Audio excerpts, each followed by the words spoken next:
আমি যে টপিকটা নিয়ে আজকে আলোচনা করব সেটা হচ্ছে prophetic mindset through the lens of সিরা or through the lens of Sunnah.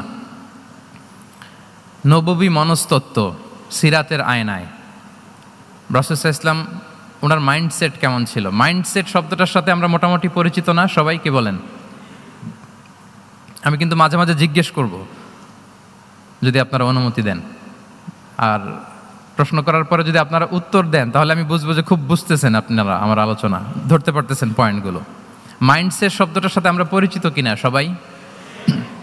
Mindset মানে কি? মনস্তত্ত্ব, তাই তো? মনস্তত্ত্ব, মানুষের মেন্টাল অ্যাটিটিউড, সে যেভাবে ভাবে, যেভাবে চিন্তা করে, একটা মানুষ তার চারপাশের জগৎটাকে যেভাবে দেখে, যেভাবে ভাবে, যেভাবে চিন্তা করে এবং যেভাবে সে সিদ্ধান্ত নেয়, এটাকে বলে তার mindset, the way of thinking. তো রাসূলুল্লাহ সাল্লাল্লাহু আলাইহি ওয়া আলিহি ওয়াসাল্লামের মাইন্ডসেট কেমন ছিল, তিনি বিভিন্ন সিচুয়েশনে কিভাবে এই সিচুয়েশনটাকে ডিল করতেন, ওনার অ্যাপ্রোচ কেমন ছিল, কোন পরিস্থিতিতে কিভাবে রিয়্যাক্ট করতেন, কিভাবে রেসপন্স করতেন, কিভাবে থিঙ্ক করতেন, কিভাবে ডিসিশন মেকিং করতেন, এই টোটাল বিষয়টাকে আজকে আমরা prophetic mindset through the lens of সিরাতে কভার করবার চেষ্টা করবো ইনশাআল্লাহ। একটু ভারী টপিক, তারপরে খুব সহজ করে উপস্থাপন প্রেজেন্টেশন করতে পারলে এটা বোঝা যাবে ইনশাআল্লাহ বিইذনিল্লাহ। এই শেষ অধিবেশনে আমরা প্রফিটিক মাইন্ডসেট নিয়ে কথা বলবো ইনশাআল্লাহ। আমি আমার রিসার্চে 12টা মাইন্ডসেট খুঁজে পেয়েছি based on my personal research. আরও কিছু মাইন্ডসেট থাকতে পারে, কিন্তু মেইনলি ঘুরে ফিরে এই 12টার মধ্যেই সীমাবদ্ধ রাসূল সাল্লাল্লাহু আলাইহি ওয়াসাল্লামের মাইন্ডসেট। সেই 12টা মাইন্ডসেট কি কি আমি পয়েন্টগুলো উল্লেখ করে আমি মূল আলোচনাতে প্রবেশ করছি। প্রথম হচ্ছে গড সেন্ট্রিক মাইন্ডসেট, 2 নম্বরে ভিশন ওরিয়েন্টেড, 3 নম্বরে উইজডম ড্রিভেন, 4 নম্বরে রিফর্ম সেন্ট্রিক, 5 নম্বরে ওপেন মাইন্ডেড, 6 নম্বর এন্টারপ্রেনাল, 7 নম্বর কনসিডারেট, 8 নম্বর ট্রান্সপারেন্ট, 9 নম্বর অ্যাপ্রিসিয়েটিভ, 10 নম্বর হচ্ছে ফ্লেক্সিবল, 11 নম্বর অপটিমিস্টিক, 12 নম্বর হচ্ছে রেজিলিয়েন্ট। এই 10টা mindset based on my research, আমার ক্ষুদ্র গবেষণা আমি খুঁজে পেয়েছি যে রাসূল সাল্লাল্লাহু আলাইহি ওয়াসাল্লাম এই ধরনের মানসিকতার অধিকারী ছিলেন, এই অ্যাপ্রোচের অধিকারী ছিলেন। তো এই 12টা পয়েন্টে যদি 5 মিনিট করেও কথা বলি তাহলে 5-12 প্রায় 60 মিনিট, 1 ঘন্টা। তো আপনাদের কি ধৈর্য কুলাবে 1 ঘন্টা সময় ব্যয় করা? আল্লাহু আকবার, মাশাআল্লাহ, তাবারাকাল্লাহ। তো আমরা শুরু করি, দেখি কতটুকু আপনারা এনজয় করেন। প্রথম যেই মাইন্ডসেটটা নিয়ে আমরা আলোচনা করব সেটা হচ্ছে গড সেন্ট্রিক মাইন্ডসেট বা আল্লাহ সেন্ট্রিক মাইন্ডসেট। অর্থাৎ রাসূল সাল্লাল্লাহু আলাইহি ওয়াসাল্লাম যে কোনো কাজে তিনি আল্লাহ তাআলাকে ফিল করতেন, আল্লাহ তাআলাকে তিনি অনুভব করতেন, ফিল করতেন। সব কিছু ছিল আল্লাহ তাআলা কেন্দ্রিক। যাই তিনি করতেন না কেন, একজন মহান সত্তার সন্তুষ্টির জন্যই তিনি সেটা করতেন। তিনি কে? আওয়াজ করে বলুন, তিনি কে? আল্লাহ সুবহানাহু ওয়া তাআলা। তার সন্তুষ্টির জন্যই তিনি সব কিছু করতেন এবং সবসময় তিনি এটা ফিল করতেন যে আমার আসল ভরসা স্থল হচ্ছে আল্লাহ তাআলা। আসল ভরসা স্থল কে? আল্লাহ তাআলা। এবং আল্লাহকেই তিনি ওনার নিজের অভিভাবক হিসেবে সবসময় চিন্তা করতেন। এবং তার দয়ার পরশেই যে আমরা বেঁচে আছি, তিনি যে আমাকে আগলে রেখেছেন, সার্বক্ষণিক এটাকে মনের মধ্যে ধারণ করা, সবসময় এই চিন্তাটা ভেতরে লালন করা, এটাকেই বলে গড সেন্ট্রিক মাইন্ডসেট বা আল্লাহ সেন্ট্রিক মাইন্ডসেট। এই মাইন্ডসেটের অধিকারী যদি আপনি হতে পারেন, আপনি একটা ডিভাইন পাওয়ার শিল্ডের ভেতরে থাকবেন, একটা ডিভাইন প্রোটেকশনে থাকবেন। চারিদিকে তুফান, ঝঞ্ঝা, ঝড়, অনেক কিছু, কোনো কিছুই আপনাকে স্পর্শ করবে না, কারণ আপনার গড সেন্ট্রিক মাইন্ডসেট আছে।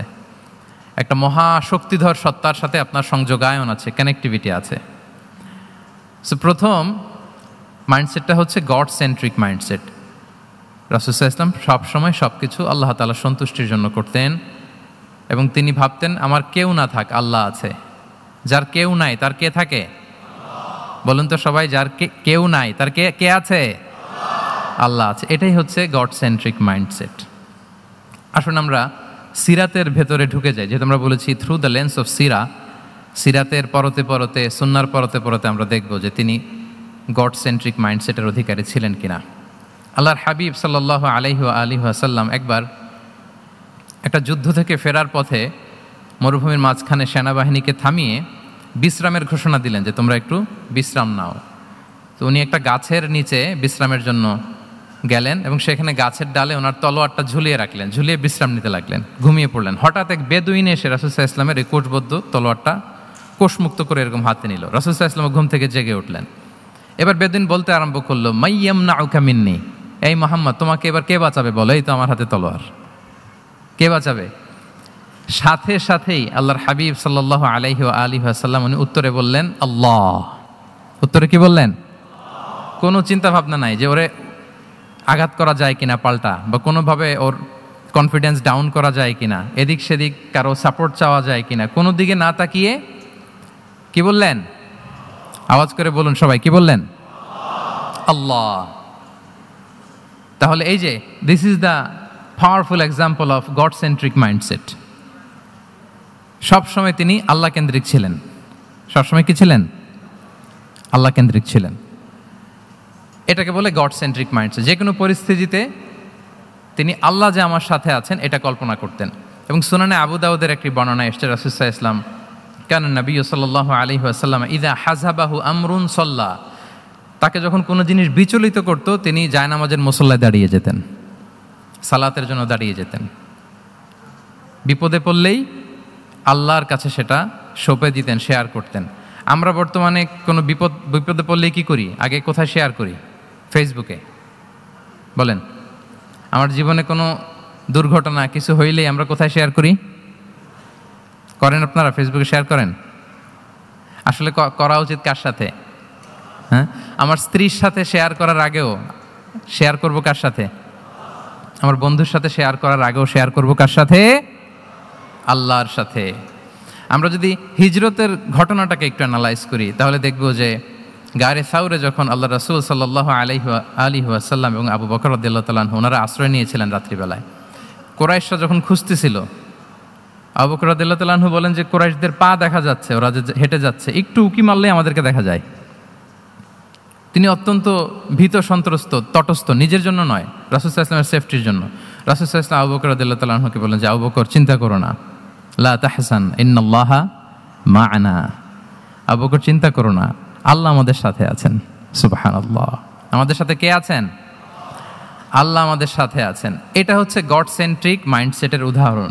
আপনার মনকে বুঝাতে হবে যে আল্লাহ আমার সাথে আছে। মনকে তুমি বুঝিয়ে বলো আল্লাহ আছে আমার সাথে। এই বাক্যটা মুখস্থ করা যাবে?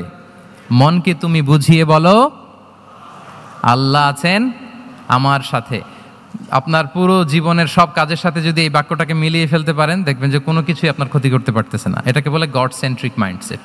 আল্লাহ আমার সাথে আছেন, কেউ নাই কিন্তু আল্লাহ তাআলা আমার সাথে আছেন। এবং গড সেন্ট্রিক মাইন্ডসেটের সবচেয়ে বড় সুবিধা হচ্ছে আপনার মনে কখনো হতাশা কাজ করবে না, হতাশা বাঁধবে না, কারণ আপনার সাথে এক মহাশক্তিধরের কানেক্টিভিটি আছে। তিনি কে বলুন তো আওয়াজ করে? তিনি আল্লাহ। হতাশা আসবে না। এই যে আমাদের জাতীয় জীবনের এখন সবচাইতে বড় বড় সমস্যাগুলোর যদি আমরা লিস্ট করি, একটা বড় সমস্যা হচ্ছে ডিপ্রেশন, তাই না? আমরা ডিপ্রেশনে ভুগি না? আপনাদের ডিপ্রেশন হয় কখনো? আচ্ছা, ডিপ্রেশন কাকে বলে আগে বলে। ডিপ্রেশন হচ্ছে আপনার আর আপনার রবের মাঝে যে দূরত্ব, এটার নাম ডিপ্রেশন। আই রিপিট, আমার আর আমার রবের মাঝে যে গ্যাপ, আমাদের সম্পর্কের যে দূরত্ব, এটার নাম কি? ডিপ্রেশন। আপনি যত আল্লাহর সাথে সম্পর্ক জোরদার করতে পারবেন, ডিপ্রেশন আপনার থেকে দৌড়ে পালাবে। এজন্য আমাদের বিশ্বাসীদের জীবনে কোনো ডিপ্রেশন নাই। আছে? আমাদের ডিকশনারিতে কোনো ডিপ্রেশন আছে বলেন তো? আমাদের সাথে আল্লাহর সম্পর্ক কেমন বলেন? মজবুত? আলহামদুলিল্লাহ পড়ুন সবাই। তাহলে ডিপ্রেশন হচ্ছে আপনার আর আপনার রবের মাঝে যে দূরত্ব, এই দূরত্ব দূর করে দেন, ডিপ্রেশন আপনিই পালাবে। আচ্ছা, আমরা আরও কিছু সিরা থেকে ইনসিডেন্ট নিয়ে দেখি যে গড সেন্ট্রিক মাইন্ডসেটটা কেমন। দ্বিতীয় হিজরিতে যে বদরের যুদ্ধ হলো, সে বদরের যুদ্ধে ইবনে মাসউদ রাদিয়াল্লাহু তাআলা আনহু তিনি বর্ণনা করেন যে আল্লাহ রাসূল সাল্লাল্লাহু আলাইহি ওয়াসাল্লাম আগামীকাল যুদ্ধ, এর আগের দিন রাতে তিনি হাত তুলে এরকম দোয়া করতেছিলেন। আমরা তো এইভাবে দোয়া করি। আল্লাহর হাবিব সাল্লাল্লাহু আলাইহি ওয়াসাল্লাম তিনি দোয়া করতে করতে ইমোশনালি হাত এরকম উঁচু করে, হাত্তা ইউরা বায়াদু ইবতাইহি, বগলের শুভ্রতা দেখা যাচ্ছিল। উনি দোয়া করতেছিলেন, আল্লাহুম্মা আনজিজলি মা ওয়া'আতানি, আল্লাহুম্মা আতিনি মা ওয়া'আতানি, আল্লাহ তুমি যে বিজয় দিবে বলে প্রতিশ্রুতি করেছিল, ওই বিজয় আমাদেরকে দাও, ওই ভিক্টরি আমাদেরকে দাও। দোয়া করছিলেন। সাইয়েদনা আলী রাদিয়াল্লাহু তাআলা আনহু উনি বর্ণনা করছেন যে বদরের যুদ্ধের আগের রাতে আমরা সবাই ঘুমোচ্ছিলাম, কিন্তু রাসূল সাল্লাল্লাহু আলাইহি ওয়াসাল্লামকে দেখলাম যে না, উনি হাত তুলে শুধু আল্লাহর কাছে কান্না করছেন, দোয়া করছেন। আবু বকর রাদিয়াল্লাহু তাআলা আনহু উনি বলেন যে আমি যে দেখলাম যে তিনি ফজর পর্যন্ত দোয়া চালিয়েই যাচ্ছিলেন, দোয়া কন্টিনিউ করছিলেন তিনি। এবং দোয়া করতে করতে রাসূল সাল্লাল্লাহু আলাইহি ওয়াসাল্লাম এতটাই ইমোশনাল হয়ে গেলেন যে ওনার গায়ের চাদরটা নিচে পড়ে গেল। আবু বকর রাদিয়াল্লাহু তাআলা আনহু যে বলেন, ইয়া নবী আল্লাহ, কাফাকা মুনাশাদাতুকা রাব্বাক ফাইন্নাহু সায়ুনজিজু লাকা মা ওয়া'দাক। হে নবী, যথেষ্ট, এনাফ ইজ এনাফ, অনেক হয়েছে নবী, আর কাঁদতে হবে না, আপনার রব আপনাকে ভিক্টরি বা বিজয় দান করবে ইনশাআল্লাহ। তাহলে দেখেন, যুদ্ধের আগের রাতে সেনাপ্রধান কি করে? এই কৌশল, ওই কৌশল, কোন দিক দিয়ে অ্যাটাক করা যাবে, ওয়ার স্ট্র্যাটেজি ঠিক করে, তার সাথে যারা আছে তাদের সাথে পরামর্শ করে। কিন্তু রাসূল সাল্লাল্লাহু আলাইহি ওয়াসাল্লাম সব কিছু সেট করে দিয়ে কার সাথে কানেক্টিভিটি করেছেন বলুন তো? আল্লাহর সাথে। This is called God centric mindset, Allah centric mindset. আমার হৃদয়টা সবসময় কার সাথে জুড়ে থাকবে? আল্লাহর সাথে। কারণ উনি ছাড়া আমার কোনো ঠিকানাই নাই। এই যে একটা নাশিদ বাংলাদেশে আমি শুনেছিলাম, তুমি ছাড়া প্রভু আমি, শুনেছেন আপনারা? ঠিকানাবিহীন। এটাও মনে রাখতে হবে। মনকে তুমি বুঝিয়ে বলো আল্লাহ আছে আমার সাথে, এটাও যেমনি আমরা মনে রাখবো, এই বাক্যটা মনে রাখতে হবে যে প্রভু তুমি ছাড়া আমি, হ্যাঁ বলতে চান না কেন? তুমি ছাড়া আমি ঠিকানাবিহীন, উনি ছাড়া আমার কোনো ঠিকানাই নাই। তাহলে এই মেন্টালিটি যদি আমরা ধারণ করতে পারি, এটাকে বলে গড সেন্ট্রিক মাইন্ডসেট। তাহলে রাসূলুল্লাহ সাল্লাল্লাহু আলাইহি ওয়া আলিহি ওয়াসাল্লামের যে 12টা মাইন্ডসেটের কথা আমরা বলেছি, তার প্রথমটা হচ্ছে গড সেন্ট্রিক। প্রথমটা কি? সবাই বলুন আওয়াজ করে, প্রথমটা কি? মাশাআল্লাহ। আমি শেষে আবার জিজ্ঞেস করব যে কারা কারা বলতে পারেন দেখি। তাহলে একটা কভার করলাম। আল্লাহ তাআলা আমাদেরকে গড সেন্ট্রিক মাইন্ডসেট দান করুক। আমরা যে কোনো পরিস্থিতিতে যেভাবেই থাকি না কেন, আমরা বিপদে আপদে সবসময় ভরসা রাখবো কার উপর? এটাই হচ্ছে গড সেন্ট্রিক বা আল্লাহ সেন্ট্রিক মাইন্ডসেট। আচ্ছা, 2 নাম্বার মাইন্ডসেট হচ্ছে vision oriented mindset. Vision oriented mindset মানে হচ্ছে যার মধ্যে দূরদর্শিতা আছে, ফার সাইটেডনেস আছে, who can anticipate the future, যে ভবিষ্যৎ আগাম অনুমান করে ফেলতে পারে, সামনের পরিস্থিতিকে আগাম অনুমান করতে পারার যে যোগ্যতা বা দীর্ঘমেয়াদী চিন্তা করতে পারার যে ক্যাপাসিটি, এটাকে বলে ভিশন ওরিয়েন্টেড মাইন্ডসেট। এটা আল্লাহ রাসূল সাল্লাল্লাহু আলাইহি ওয়া আলিহি ওয়াসাল্লামকে আল্লাহ তাআলা দান করেছেন। উনি ভবিষ্যৎকে আগাম বুঝতে পারতেন, আগাম অনুমান করতে পারতেন, এবং সে অনুযায়ী তিনি স্ট্র্যাটেজি, প্ল্যান, পরিকল্পনা এটা তিনি সাজাতে পারতেন। এটাকে বলে ভিশন ওরিয়েন্টেড মাইন্ডসেট। এবার আসুন আমরা সিরাতের কিছু ইনসিডেন্টকে সামনে নিয়ে আসি যে তিনি কীরকম ভিশন ওরিয়েন্টেড মাইন্ডসেটের অধিকারী ছিলেন। আমরা সবাই হুদাইবিয়ার ঘটনা জানি না? কত হিজরিতে ঘটেছিল বলুন তো সবাই? হ্যাঁ, কত? 6 হিজরিতে।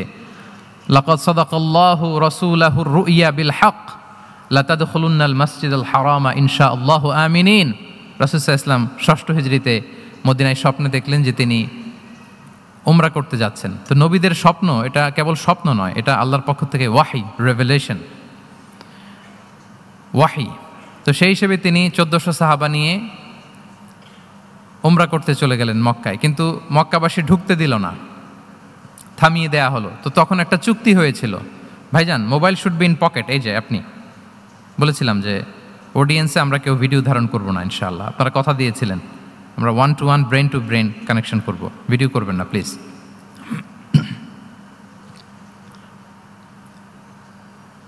তাহলে উমরা করতে গেলেন 1400 সাহাবী।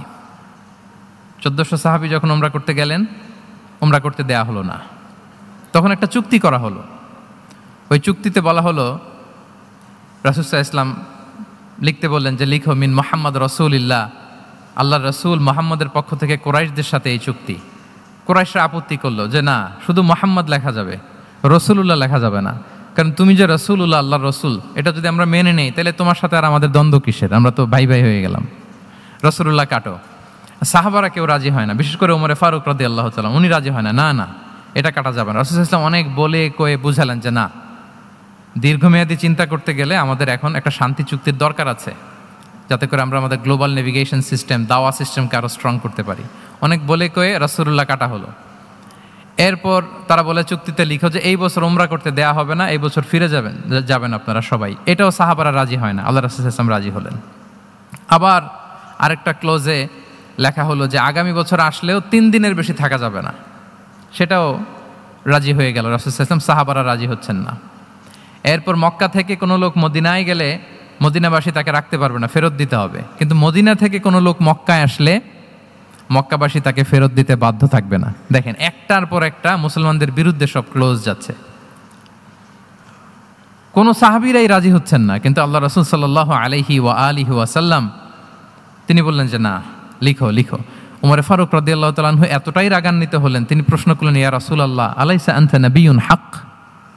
আপনি এই যে কম্প্রোমাইজের পর কম্প্রোমাইজ করে যাচ্ছেন, আপনি কি সত্য নবী নন, সত্য রাসূল নন? আলাসনা আলা দীনিন হক, আমরা কি সত্যের উপর প্রতিষ্ঠিত নই? আলাইসাল কুরআনু কিতাবুন হক, তো সব যদি সত্য হয় আপনি কেন এগুলো মানছেন? রাসূল সাল্লাল্লাহু আলাইহি ওয়াসাল্লাম বললেন যে ওমর, তুমি বাদ সেদো না, মেনে নাও। মেনে নিলেন, এবং এই মেনে নেওয়াটাকে আল্লাহ ভিক্টরি বলে ঘোষণা দিলেন, বিজয় বলে। আল্লাহু আকবার। ইন্না ফাতাহনা লাকা ফাতহাম মুবিনা। এবং হুদাইবিয়ার এই সন্ধি থেকেই বেসিকলি মক্কা বিজয় ওইদিকে ত্বরান্বিত হয়েছে গতি প্রবাহটা। কারণ রাসূল সাল্লাল্লাহু আলাইহি ওয়াসাল্লাম অনেক দূর দেখেছেন, সাহাবারাই সামনের কিছু বিষয়ে তারা খেয়াল করছেন, কিন্তু রাসূলুল্লাহ সাল্লাল্লাহু আলাইহি ওয়া আলিহি ওয়াসাল্লাম তিনি অনেক দূর দেখতে পাচ্ছেন। আচ্ছা বলেন, 3 তলার উপর থেকে একজন একটা ভিউ দেখতে পায়, আর 30 তলা উপর থেকে আরেকজন একটা কন্ডোমিনিয়ামের উপর থেকে একটা পানোরামিক ভিউ দেখতে পায়, দুইজনের ভিউ দেখা কি একরকম হয়? বলেন, একরকম হবে? কখনোই হবে না। তাহলে 30 তলার উপর থেকে যিনি দেখবে তিনি একটা পানোরামিক ভিউ দেখবে, দ্য টোটাল সিনারিও তার কাছে ক্রিস্টাল ক্লিয়ার হবে, যেটা সাহাবা রিদওয়ানুল্লাহি তাআলা আলাইহিম আজমাইন ওনাদের কাছে ক্লিয়ার ছিল না। এবং ঠিকই এই যে এটা তো বেশি দিন স্থায়ীও হয়নি, 6ষ্ঠ হিজরি থেকে 8ম হিজরি, মাত্র 3 বছরের ব্যবধানে রাসূল সাল্লাল্লাহু আলাইহি ওয়াসাল্লাম যত রিজিওনাল সুপার পাওয়ার ছিল, ওয়ার্ল্ড সুপার পাওয়ার ছিল, পার্সিয়ান এম্পায়ার, তারপর Roman empire, Byzantine empire, Egyptian empire, সব এম্পায়ারদের কাছে চিঠি পাঠিয়েছেন, সালামুন আলা মান ইত্তাবা আল হুদা আসলিম তাসলাম। এবং ইসলামের এক্সপান্ড হয়েছে, ওনার গ্লোবাল নেভিগেশন সিস্টেম উনি চালু করেছেন।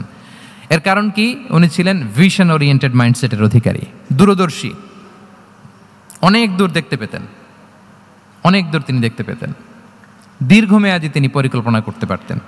এটা হচ্ছে ভিশন ওরিয়েন্টেড মাইন্ডসেট যারা হয় তাদের ক্যারেক্টারিস্টিক্স বা ফিচার। আরও একটা উদাহরণ দেই, আপনারা কি বলতে পারেন যে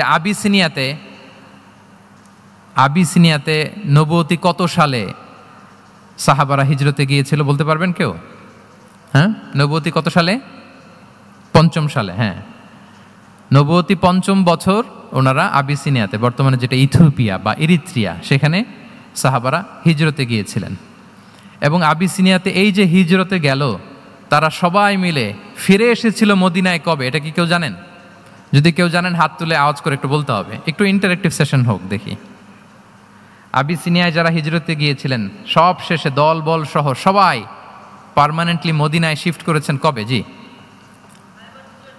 আল্লাহু আকবার, মাশাআল্লাহ মাশাআল্লাহ। বসুন। খায়বার বিজয়ের দিন এসেছিলেন। আবিসিনিয়াতে যারা হিজরতে গিয়েছিলেন তারা মদিনায় ব্যাগ এন্ড ব্যাগেজ সব কিছু নিয়ে খায়বার বিজয়ের সময়, মানে 7ম হিজরিতে এসেছিলেন। তো রাসূল সাল্লাল্লাহু আলাইহি ওয়াসাল্লাম যখন মক্কা থেকে মদিনায় হিজরত করলেন, সব সাহাবারা মদিনায় চলে আসছেন। মদিনায় এখন একটা ইসলামিক সোসাইটি, ইসলামিক স্টেট। বদরের যুদ্ধে মুসলমানদের বিজয়, খন্দকে বিজয়, খন্দক তো 5মে, তারপরে ওনারা কেন আসে না বলেন তো? আসেনি। 7ম হিজরিতে এসেছেন, জাফর রাদিয়াল্লাহু তাআলা আনহুর নেতৃত্বে, সাইয়েদনা আলী রাদিয়াল্লাহু তাআলা আনহুর আপন ভাই, বড় ভাই, ওনার নেতৃত্বে যখন 7ম হিজরিতে প্রায় ওখানে যাওয়ার 15 বছর পর যখন তারা সবাই ফিরলেন, রাসূল সাল্লাল্লাহু আলাইহি ওয়াসাল্লাম এত খুশি হলেন, তিনি বললেন, মা আদরি বি আইয়িহিমা আনা আফরাহ বি ফাতহি খাইবার আও বি কুদুমি জাফর। আমি কোনটাতে বেশি খুশি আজকে আমি জানি না, খায়বার বিজয়ে বেশি খুশি না আমার ভাই জাফরকে পেয়ে বেশি খুশি। আল্লাহু আকবার, এত খুশি হয়েছিলেন। তো এখন এমনি তো মনে প্রশ্ন জাগে যে রাসূল সাল্লাল্লাহু আলাইহি ওয়াসাল্লাম যখন মদিনায় চলে আসলেন, কোরআনের আয়াতগুলো নাজিল হয়, সালাত ফরজ হলো, জাকাত আসলো, সব হলো, একটার পর একটা হচ্ছে, ইসলামিক স্টেট, তো ওনারাই কেন আবিসিনিয়াতে পড়ে আছেন? প্রশ্ন জাগে না? ওই সময় একটা ক্রাইসিস মোমেন্ট ছিল, তখন ওনারা গিয়েছিল আবিসিনিয়াতে, কিন্তু আসে না কেন? ওনারা এসেছেন 7ম হিজরিতে। এর কারণ আবিসিনিয়ায় কিছু মুসলিমদেরকে রেখে দেওয়া, এটা রাসূলুল্লাহ সাল্লাল্লাহু আলাইহি ওয়াসাল্লামের প্ল্যান বি ছিল। কি ছিল? Plan B. রাসূল সাল্লাল্লাহু আলাইহি ওয়াসাল্লাম অপেক্ষা করছিলেন যে মদিনাকে প্রথমে ইন্টারনাল যত থ্রেট আছে এগুলো থেকে মুক্ত করতে হবে, এরপরে মদিনাকে যত এক্সটার্নাল থ্রেট আছে এগুলো থেকে মুক্ত করতে হবে। সব যখন মুক্ত করে উনি দেখলেন যে না, মদিনা সেফ জোন, এখন আর আলাদা একটা বেজ, একটা এক্সট্রা সেফ জোন বা এডিশনাল বেজ আমার কোথাও দরকার নাই। তখনই তিনি লোক পাঠালেন যে যাও, জাফরের নেতৃত্বে আবিসিনিয়ায় যারা হিজরত করেছে তারা সবাই মদিনায় চলে আসো। সুবহানাল্লাহ বিহামদি। তাহলে একটা প্ল্যানে কাজ করতেন না। আমরা তো এরকম করি, একটাই প্ল্যান। প্ল্যান কয়টা? এটা যদি ওয়ার্ক না করে শেষ, আমু নাই, সালাও নাই। কিন্তু রাসূলুল্লাহ সাল্লাল্লাহু আলাইহি ওয়া আলিহি ওয়াসাল্লামের প্ল্যান এ ছিল, প্ল্যান বি ছিল, প্ল্যান সি ছিল। প্ল্যান এ ওয়ার্ক না করলে প্ল্যান বিতে যেতেন, বি ওয়ার্ক না করলে সিতে যেতেন। এইভাবে তিনি কাজ করতেন। তাহলে এটা হচ্ছে বেসিকলি ভিশন ওরিয়েন্টেড মাইন্ডসেটের অধিকারী যারা, তারা এটা করে। যারা ফিউচারকে অ্যান্টিসিপেট করতে পারে, আগাম অনুভব করতে পারে যে কি হতে পারে সামনে। এই যে বাংলাদেশের বিভিন্ন প্ল্যান পরিকল্পনায় আমরা দেখা যায় যে এখান দিয়ে একটা ব্রিজ করে পরে ভাঙতে হয়, রাস্তা একটা তৈরির পরে ভাঙতে হয়, কোথায় এক টানেল হয়ে আছে প্রতি মাসে মাসে এখন লস হয়, তারপর 1 ঘন্টা বৃষ্টি হলে পুরো ঢাকা শহর এটা বন্যা হয়ে যায়। এগুলো হচ্ছে একাধিক প্ল্যান না থাকা, ভিশনারি অ্যাটিটিউডের অধিকারী না হওয়ার কারণে এই ঝামেলাগুলো আমাদের হচ্ছে। তো প্রফেটিক সিরার এই প্রফেটিক মাইন্ডসেট থেকে আমাদের নেয়ার বিষয় হচ্ছে এটা যে আমাদেরকে ভিশনারি অ্যাটিটিউডের হতে হবে। রাসূল সাল্লাল্লাহু আলাইহি ওয়াসাল্লাম ভিশন ওরিয়েন্টেড মেন্টালিটির ছিলেন। আগাম, আজ থেকে 50 বছর পরে বাংলাদেশে কি ক্রাইসিস হতে পারে, আজ থেকে ঠিক 100 বছর পরে বাংলাদেশে কি হতে পারে, ওই রোডম্যাপকে সামনে রেখে আমাদেরকে প্ল্যান করতে হবে। এটাকে বলে ভিশন ওরিয়েন্টেড মাইন্ডসেটের অধিকারী হওয়া। তাহলে 12টা মাইন্ডসেটের কয়টা আমরা কভার করলাম বলেন তো? প্রথমটা কি ছিল?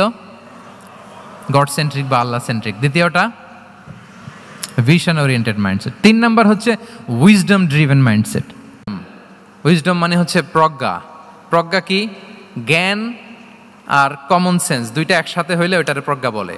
When the knowledge and common sense join together, it reflects as wisdom. আপনার জ্ঞান এবং আপনার কমন সেন্স একসাথে হইলে ওইটা উইজডম হয়ে যায়। রাসূল সাল্লাল্লাহু আলাইহি ওয়াসাল্লাম ছিলেন প্রজ্ঞায় সমৃদ্ধ এক মননের অধিকারী। ওনার সব কিছুতেই প্রজ্ঞা ছিল, প্রজ্ঞা ছিল। উইজডম ইন গিভিং অ্যাডভাইস, উপদেশ দেওয়ার সময় ছিল প্রজ্ঞা। Wisdom in policy making, policy মেকিংয়ের সময় সেখানে প্রজ্ঞা ছিল। Wisdom in action strategic plan, কোনো স্ট্র্যাটেজিক প্ল্যানের ক্ষেত্রে প্রজ্ঞা ছিল। রাসূল সাল্লাল্লাহু আলাইহি ওয়াসাল্লাম একই প্রশ্নের উত্তর এক একজনকে এক একভাবে দিতেন। অনেক সাহাবারা জিজ্ঞেস করতেন যে রাসূলুল্লাহ একই প্রশ্ন, একে বললেন এইটা, ওরে বললেন ওইটা, ওরে বললেন আরেকটা, এটা কেন? তো রাসূল সাল্লাল্লাহু আলাইহি ওয়াসাল্লাম বললেন যে আমি জানি ওর কিসে ঘাটতি, আমি জানি ওর কি প্রয়োজন, আমি জানি ওকে কোন নাসিহাটা দিলে কাজ করবে, ফলে এক একজনকে আমি এক একভাবে ক্লারিফাই করেছি। আল্লাহু আকবার। This is called wisdom. আচ্ছা, উইজডম, রাসূল সাল্লাল্লাহু আলাইহি ওয়াসাল্লাম যে উইজডম ড্রিভেন মাইন্ডসেটের অধিকারী ছিলেন, এটার কয়েকটা এক্সাম্পল আমরা সিরাত থেকে দেখি। মক্কায় বিজয় হয়েছে কত হিজরিতে? কত? অষ্টম হিজরিতে যখন মক্কা বিজয় হলো, তখন রাসূল সাল্লাল্লাহু আলাইহি ওয়াসাল্লাম আম্মাজান আয়েশার সাথে গল্প করছিলেন আর বলছিলেন, আয়েশা, লাউলা হাদাসাতু আহদি কওমিকা বিল কুফরি লা নাকাতুল কাবাতা ওয়া লা জাআলতুহা আলা আসাসি ইব্রাহিম। আয়েশা, তোমার এই মক্কাবাসী, তোমার এলাকার লোকজন যদি একটা কেওস সৃষ্টি না করতো, তাহলে কাবার যে আসল শেপ, আমি ওই আসল শেপে এটাকে ফেরত নিতাম, কিন্তু নিতে গেলে এখন একটা ঝামেলা বাঁধবে, এজন্য নিব না। ব্যাপারটা হচ্ছে আমরা এখন যে কাবাটাকে দেখি এটা হচ্ছে স্কয়ার আকৃতির। স্কয়ার মানে কি? বর্গাকৃতি, তাই তো? বর্তমান কাবা কোন আকৃতির বলেন তো? একটা বড় কিউবের সাইজ না? দূর থেকে দেখলে মনে হয় একটা বড় কিউবের সাইজ, কিউবের আকৃতি মানে স্কয়ার, চতুর্ভুজ। কিন্তু সাইয়েদনা ইব্রাহিম আলাইহিস সালাম যে কাবা নির্মাণ করেছিলেন এটা কিন্তু এরকম কিউব ছিল না, ওটা ছিল রেক্ট্যাঙ্গেল। রেক্ট্যাঙ্গেল ছিল, মানে আয়তাকৃতির ছিল, এরকম লম্বা। এই যে এই টেবিলটা যেরকম, টেবিলের যে শেপ এইরকম ছিল, এরকম লম্বা কাবাঘর ছিল আয়তাকৃতির। কিন্তু এখন এটা কমে স্কয়ার আকৃতির হয়ে গেছে। এর কারণটা কি? কাবা একবার ওখানে অগ্নিকাণ্ড ঘটার কারণে ধ্বংস হয়েছিল, ফলে কাবাকে আবার রিনোভেশন করা লেগেছিল, পুনর্নির্মাণ। তো কুরাইশরা সিদ্ধান্ত নিয়েছিল কাবা পুনর্নির্মাণে আমরা কোনো হারাম টাকা ইউজ করব না, যার কাছে যত হালাল টাকা আছে নিয়ে আসা হলো। কিন্তু হালাল টাকা যতটুকু জমা হয়েছে এটা দিয়ে পুরো কাবা নির্মাণ হয় না, অর্ধেক হয়। ফলে কাবা যে আয়তাকৃতির ছিল সেটা না হয়ে গেছে কি বলেন? বর্গাকৃতির, মানে স্কয়ার।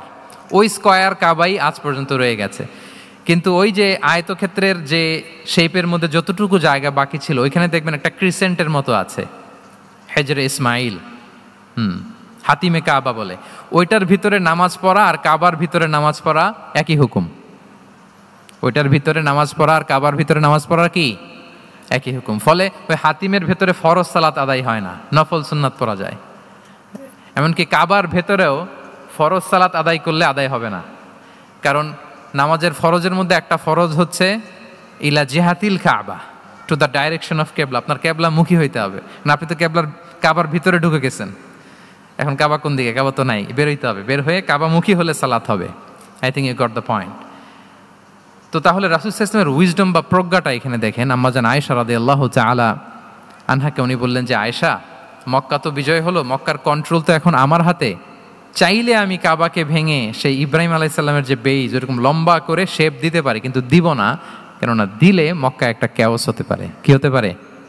কারণ তারা একেবারে ভেরি রিসেন্ট মুসলমান হয়েছে, তারা না বুঝেই বলবে যে সেই আদি কাবা, মুহাম্মদ এই কাবার অপমান করেছে, কাবাকে ভুলুণ্ঠিত করেছে, সম্মানকে নষ্ট করেছে, এরকম একটা কোশ্চেন রাইজ করতে পারে। এই জন্য আমি করলাম না। সুবহানাল্লাহ, দিস ইজ কল্ড উইজডম। এটাকে কি বলে? প্রজ্ঞা।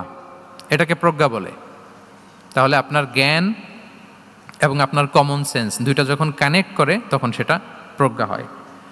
প্রজ্ঞার আরেকটা উদাহরণ যদি দেই সিরাত থেকে, রাসূল সাল্লাল্লাহু আলাইহি ওয়াসাল্লামের যে কনফ্লিক্ট রিজলভিং ক্যাপাসিটি ছিল, যখন কাবাকে পুনর্নির্মাণ করা হচ্ছে তখন হাজরে আসওয়াদকে বের করা লেগেছিল, এবং রিনোভেশন শেষে আবার হাজরে আসওয়াদকে তার জায়গা মতো, মানে ব্ল্যাক স্টোন যেটাতে চুমু দিলে মানুষের গুনাহ মাফ হয়ে যায়, হাজরে আসওয়াদ চিনতে পেরেছেন না?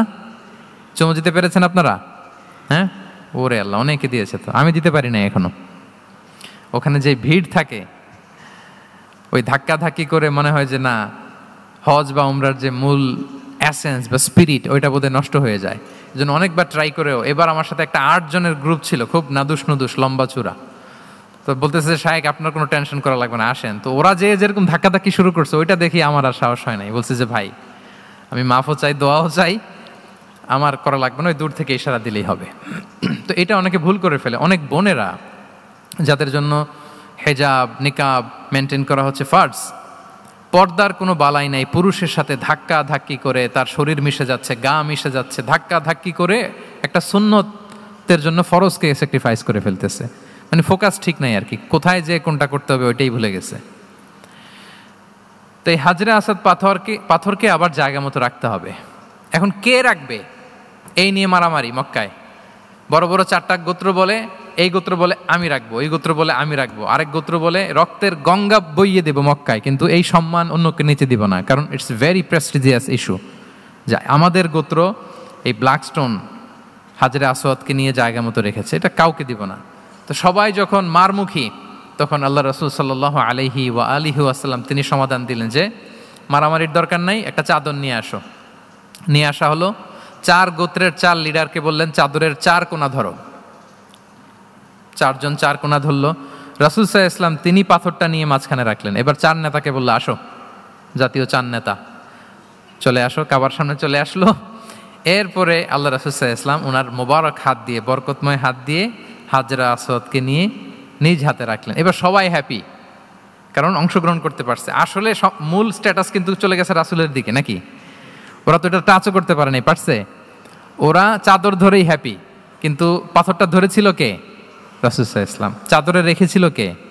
রাসূল সাল্লাল্লাহু আলাইহি ওয়াসাল্লাম। চাদর থেকে নিয়ে আবার কাবা ঘরে সেট করেছিল কে? রাসূলুল্লাহ সাল্লাল্লাহু আলাইহি ওয়া আলিহি ওয়াসাল্লাম। এভাবে উনি কনফ্লিক্ট রিজলভ করতেন থ্রু হিজ উইজডম, ওনার প্রজ্ঞার মধ্য দিয়ে। আমরা যদি তায়েফের ঘটনা দেখি, রক্তাক্ত হয়েছেন,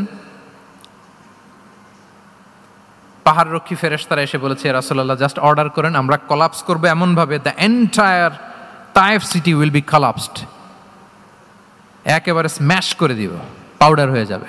রাসূল সাল্লাল্লাহু আলাইহি ওয়াসাল্লাম বললেন না, বাল আরজু আন ইউখরিজাল্লাহু মিন আসলাবিহিম মান ইয়াবুদুল্লাহা ওয়াহদাহু ওয়া লা ইউশরিকু বিহি শাইআ। তিনি বললেন না, ওদেরকে ধ্বংস করে দিও না, ওদেরকে ধ্বংস করলে লা ইলাহা পড়বে কে? সুবহানাল্লাহ। কি উইজডম ড্রিভেন ছিলেন উনি। উনি বলেন যে আমি আশা করি, প্রত্যাশা রাখি, দোয়া করি যে ওরা আমাকে প্রত্যাখ্যান করেছে, কিন্তু ওদের যে নেক্সট জেনারেশন ওরা সাক্ষী দেবে আশহাদু আল্লাহ ইলাহা ইল্লাল্লাহ ওয়া আশহাদু আন্না মুহাম্মাদার রাসূলুল্লাহ। এবং তাই হয়েছে। এখন তায়েফে যান, 4 দিক থেকে আল্লাহু আকবার ধ্বনিতে মুখরিত তায়েফ, এবং এত চমৎকার শহর, এটা একটা ট্যুরিস্ট ডেস্টিনেশন হয়ে গেছে। সৌদি আরবিয়াতে যারা যায়, তায়েফ না গেলে লোকদের ভালো লাগে না, ঠান্ডা, সবুজ শ্যামল, রেইনফল হয়, ফলমূল পাওয়া যায়। আব্দুল্লাহ ইবনে আব্বাস রাদিয়াল্লাহু তাআলা আনহুর স্মৃতিধন্য মসজিদ আছে, অনেকগুলো ইউনিভার্সিটি আছে, ইসলামিক ইনস্টিটিউশন আছে। এই যে নয়নাভিরাম তায়েফ, এটা রাসূল সাল্লাল্লাহু আলাইহি ওয়াসাল্লামের উইজডমের ফসল, ঠিক কিনা বলেন? ওই দিন যদি রাগের চোটে বলতো যে হ্যাঁ দাও, স্ম্যাশ করে দাও, তাইলে এই যে যারা শাহাদা পড়েছে, নও মুসলিম হয়েছে, এটা কিন্তু হতো না। তাহলে এটা হচ্ছে রাসূল সাল্লাল্লাহু আলাইহি ওয়াসাল্লামের প্রজ্ঞার একটা উদাহরণ। আরও একটা উদাহরণে যাই। রাসূল সাল্লাল্লাহু আলাইহি ওয়াসাল্লাম যখন আকাবার দ্বিতীয় শপথ করে ফেললেন ইয়াসরিববাসীর সাথে, তখনও মদিনা হয়নি, তো তখন মদিনাবাসী বলল যে রাসূলুল্লাহ, আপনি তো এখনো হিজরত করবেন না, তো আমাদেরকে কোরআন শিখাবে কে, সালাত শিখাবে কে? আপনি একজন দায়ী পাঠান, আমাদের সাথে একজন টিচার দেন। রাসূল সাল্লাল্লাহু আলাইহি ওয়াসাল্লাম তখনও মদিনাতে হিজরতে যাননি, আমাদের সাথে একজন দায়ী পাঠাবেন। তো রাসূল সাল্লাল্লাহু আলাইহি ওয়াসাল্লাম একজনকে দায়ী হিসেবে পাঠিয়েছিলেন। বলেন ওই দায়ীর নাম কি? কি নাম? মুসআব ইবনে উমাইর রাদিয়াল্লাহু তাআলা আনহু, যিনি উহুদের যুদ্ধে শহীদ হয়েছিলেন, উনাকে পাঠিয়েছিলেন। দেখেন, উনি আবু বকর রাদিয়াল্লাহু তাআলা আনহুকে পাঠান নাই, পাঠিয়েছেন ওমর ফারুককে, ওসমান রাদিয়াল্লাহু তাআলা আনহু, আলী রাদিয়াল্লাহু তাআলা আনহু, কাউকে পাঠাইছেন? কারে পাঠালেন? মুসআবকে। এর কারণ হচ্ছে উনি দেখতে খুব স্মার্ট ছিলেন, খুব ড্যাশিং ফেসের অধিকারী ছিলেন, এলিট ফ্যামিলি, মক্কার এলিট ফ্যামিলির একজন যুবক ছিলেন, এবং উনি সবচাইতে দামি দামি পারফিউম কালেক্ট করে ওইটা দিতেন। উনি মক্কার কোনো রাস্তা দিয়ে হেঁটে গেলে লোকজন বুঝতো এই রাস্তা দিয়ে কিছুক্ষণ আগে হেঁটে গিয়েছে মুসআব ইবনে উমাইর। সুবহানাল্লাহ। আমরা বাংলায় বলি না যে আগে দর্শনদারি পরে গুণবিচারী? এই কথাটার সাথে পরিচিত আপনারা? আগে দর্শনদারি পরে গুণবিচারী। আল্লাহ তাআলা এক একজনকে আমাদেরকে এক এক অবয়বে সৃষ্টি করেছেন। হুয়াল্লাযী ইউসাউবিরুকুম ফিল আরহামি কাইফা ইয়াশা। আল্লাহর একটা নাম হচ্ছে তিনি আল মুসাউবির, দ্য ডিজাইনার। মায়ের গর্ভে থাকতেই আমাদের কার চেহারা, কার কণ্ঠস্বর, কার স্কিন কালার, কে কীরকম হব, সব ফিক্স তিনি ঠিক করে দিয়েছেন। এটা আল্লাহর দেয়া। কিন্তু রাসূল সাল্লাল্লাহু আলাইহি ওয়াসাল্লামের উইজডমের ব্যাপার হচ্ছে তিনি আবু বকর রাদিয়াল্লাহু তাআলা আনহু, ওমর রাদিয়াল্লাহু তাআলা আনহু, ওসমান আলী, কাউকে চুজ না করে কাকে পাঠালেন? মুসআব ইবনে উমাইরকে। যে তাকে দেখলেই সবাই আগে পাগল হয়ে যায়, মানে ইমপ্রেস হয়ে যায়। হ্যাঁ, ফার্স্ট ইমপ্রেশনটা তার খুব ভালো, খুব ভালো। উনি মুসআব ইবনে উমাইরকে পাঠালেন, এবং যেই প্ল্যান সেই কাজ। উনি যে পুরো মদিনা কাঁপায় ফেলছেন, মাশাআল্লাহ। মদিনার ঘরে ঘরে উনি ইসলামের বার্তা পৌঁছে দিয়েছেন, এবং স্বয়ং রাসূলুল্লাহ সাল্লাল্লাহু আলাইহি ওয়াসাল্লামের আগে তিনি মদিনাতে জুমার নামাজ পড়েছিলেন। কারণ জুমার বিধান আসছে, কিন্তু মক্কা এমন একটা ল্যান্ড যেখানে এখনো জুমা পড়া আবশ্যক হয় নাই, চারদিকে কুফর বেষ্টিত। তো রাসূল সাল্লাল্লাহু আলাইহি ওয়াসাল্লাম লোক পাঠিয়েছেন যে জুমার বিধান এসছে, মুসাব তুমি কিন্তু মদিনায় যারা আছে তাদেরকে নিয়ে জুমা পড়ে ফেলো। তো মুসাব রাদিয়াল্লাহু তাআলা আনহু স্বয়ং রাসূলুল্লাহ সাল্লাল্লাহু আলাইহি ওয়াসাল্লামের আগে রাসূল সাল্লাল্লাহু আলাইহি ওয়াসাল্লামের পারমিশন নিয়ে মদিনাতে জুমা কায়েম করে ফেলছে। সুবহানাল্লাহ। এত আসতে বললে হবে? সুবহানাল্লাহি ওয়া বিহামদিহি। দেখেন, উইজডম ড্রিভেন পার্সোনালিটির অধিকারী ছিলেন, প্রজ্ঞার অধিকারী ছিলেন, অন্য কাউকে পাঠাননি। কাকে পাঠিয়েছেন? মুসআব ইবনে উমাইর। তাহলে উনি যেই কাজটাই করতেন, যেটা বলতেন, যেটাতে এঙ্গেজ হতেন, এর নেপথ্যে প্রজ্ঞা ছিল। কি ছিল ভাই? উইজডম ছিল। আল্লাহ যেন সেই উইজডম আমাদেরকে দান করেন, আল্লাহ যেন সেই প্রজ্ঞা দিয়ে আমাদেরকে সমৃদ্ধ করেন। আমরা সবাই পড়ি আমিন। তাহলে কয়টা গেল? 3টা। 4 নাম্বার হচ্ছে রিফর্ম সেন্ট্রিক মাইন্ডসেট। মানে রাসূল সাল্লাল্লাহু আলাইহি ওয়াসাল্লাম সংস্কারবাদী ছিলেন আর কি। ভুলভাল দেখলে রিফর্ম করতেন, ইসলাহ করতেন, সংস্কার। এখন তো ওই যে অনেকগুলো সংস্কার কমিটি হলো দেখলাম বাংলাদেশে, খুব সুন্দর, বিভিন্ন বিষয়ে সংস্কার হচ্ছে। এবং স্বাধীনতার পরে আমাদের বয়স তো আর বেশি না, মানে সব দলের লোকেরা মিলে একসাথে এরকম বসা, এরপর রাষ্ট্রীয় ইস্যু নিয়ে ডিসকাস করা, এরপর মাঝে মাঝে আবার ওয়ার্কআউট করা, আবার একটু মিষ্টি ঝগড়া করা, আবার একটু ফান করা, এই সব কিছুর মধ্য দিয়ে জাতির জন্য ভাবা, নতুন নতুন চিন্তা প্রণয়ন। That's very good, I do appreciate. এটা দরকার। এমন বাংলাদেশই তো আমরা চেয়েছিলাম, ঠিক কিনা বলেন? এই যে রিফর্ম হচ্ছে, এটা অ্যাপ্রিসিয়েবল। রাসূল সাল্লাল্লাহু আলাইহি ওয়াসাল্লামের কিন্তু এই রিফর্ম সেন্ট্রিক মাইন্ডসেট ছিল। অন্যায় দেখলে, ভুলভাল দেখলে, অসঙ্গতি দেখলে, ইনকনসিস্টেন্সি দেখলে শুধরে দিতেন। শুদ্ধাচার অভিযান চালিয়েছেন মক্কাতেও মদিনাতেও, রিফর্ম করতেন। সব খারাপকে তিনি ভালো দিয়ে পরিবর্তন করে দিতেন। আসুন সিরাতের আয়নায়, থ্রু দ্য লেন্স অফ সিরা, আমরা দেখি কিভাবে পরিবর্তন করতেন। রাসূল সাল্লাল্লাহু আলাইহি ওয়াসাল্লামের একটা আদত বা হ্যাবিট ছিল, তিনি কোনো ব্যক্তির বা কোনো স্থানের কোনো বাজে নাম বা খারাপ নাম দেখলে ওটা ভালো নামে চেঞ্জ করে দিতেন। মক্কা থেকে মদিনায় হিজরতের আগে মদিনার নাম ছিল ইয়াসরিব। কি ছিল? ইয়াসরিব মানে হচ্ছে প্রতিশোধ বা নিন্দা বা ক্ষোভ বা ভর্ৎসনা, সবগুলোই খুব বাজে মিনিং ডিনোট করে।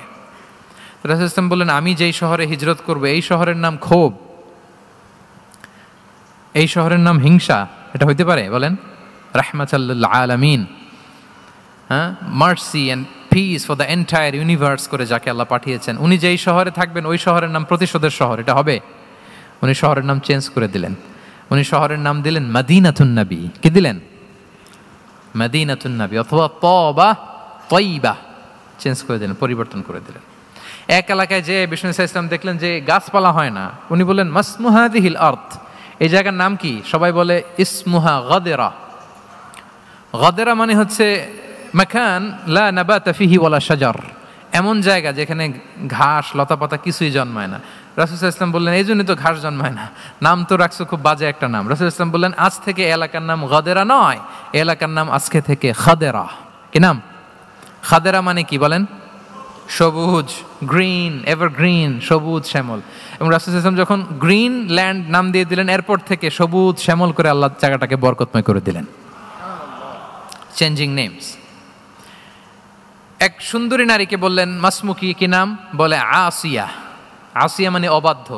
রাসূল সাল্লাল্লাহু আলাইহি ওয়াসাল্লাম বললেন, তুমি এত সুন্দরী, you are a beautiful lady, আর কি বাজে একটা নাম রেখেছো আসিয়া। তুমি আসিয়া কেন হবে? আজকে থেকে তোমার নাম জামিলা, মানে তুমি সুন্দরী, রূপবতী। সুবহানাল্লাহ, সুন্দর একটা নাম দিয়ে দিলেন। এক সাহাবীর নাম ছিল হাজান। হাজান মানে রাফ এন্ড টাফ, রুক্ষ। রাসূল সাল্লাল্লাহু আলাইহি ওয়াসাল্লাম বললেন, না, হাজান না, তোমার নাম আজকে থেকে সাহাল। কি নাম? সাহাল। সাহাল মানে সহজ। উনি বলেন, যেদিন থেকে সাহাল রাখছি এর আগ পর্যন্ত নাকি ওনার অসুস্থতা, রোগ বালাই একটার পর একটা লেগেই থাকতো। যেদিন থেকে সাহাল, ওই দিন থেকে উনি বলেন যে আল্লাহ তাআলা নবীর এই নাম চেঞ্জ করে দেওয়ার বারাকায় আমার পুরো জীবনের সব কাজকে আল্লাহ তাআলা সহজ করে দিয়েছেন। তাহলে রিফর্ম সেন্ট্রিক মাইন্ডসেট, আমরাও খারাপ কিছু দেখলে ভালো দিয়ে পরিবর্তন করব। কি বলেন? ইনশাআল্লাহ বলেন সবাই। আচ্ছা, এটা তো নাম চেঞ্জ করে দেয়া। এবার সোশ্যাল রিফর্ম তিনি কি কি করেছেন আমরা একটু দেখি। তিনি যখন যুবক, মক্কায় এক ইয়ামানি লোক ব্যবসা করতে এসে তার প্রোডাক্ট বিক্রি করার পরে, আস ইবনে ওয়াইল নামে এক লোকের কাছে বিক্রি করার পরে যখন দাম চাইতে গেল, আস বলে, আরে বেটা, আমরা মক্কার সন্তান, আমরা দাম দিব না। তো সে ভাবলো হয়তো আমার সাথে ঠাট্টা করেছে, হজের মৌসুম যাক, বেচাকেনা শেষ করে যাওয়ার পথে দামটা নিয়ে যাব। সে ফেরার দিন আবার গেল যে আমার তো জিনিসের দামটা আপনি দিলেন না। সে বলে, আমরা এই ভূখণ্ডের মালিক, আমরা দাম দেই না। এটা তো বড় জুলুম। সে কান্নাকাটি শুরু করলো। তার এই কান্নাকাটি দেখে আল্লাহ রাসূল সাল্লাল্লাহু আলাইহি ওয়াসাল্লাম ওনার চাচা জুবাইর ইবনে আব্দুল মুত্তালিব সহ ইয়াং স্টার যারা আছে, দ্য ইয়ুথ অব মক্কা, তাদের সবাইকে নিয়ে একটা সোসাইটি করলেন। এই যে আমরা হালাফুল ফুদুলের নাম শুনি না, যেটা বাংলায় আমরা কি বলি? হিলফুল ফুজুল। এই নামে তো অনেক সংগঠন আছে বাংলাদেশে। কি বলেন? যুবকরা কোনো সংগঠন করলে কমনলি এই নামটা পছন্দ করে, হিলফুল ফুজুল। আসলে এটার মূল নাম ছিল হালাফুল মুত্তাইয়িবিন। তিব মানে হচ্ছে রং।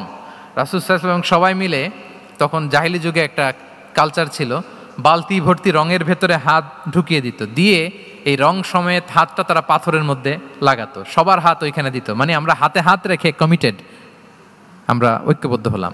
সেখান থেকে হয়েছে হালাফুল মুত্তাইয়িবিন, থেকে হালাফুল ফুদুল।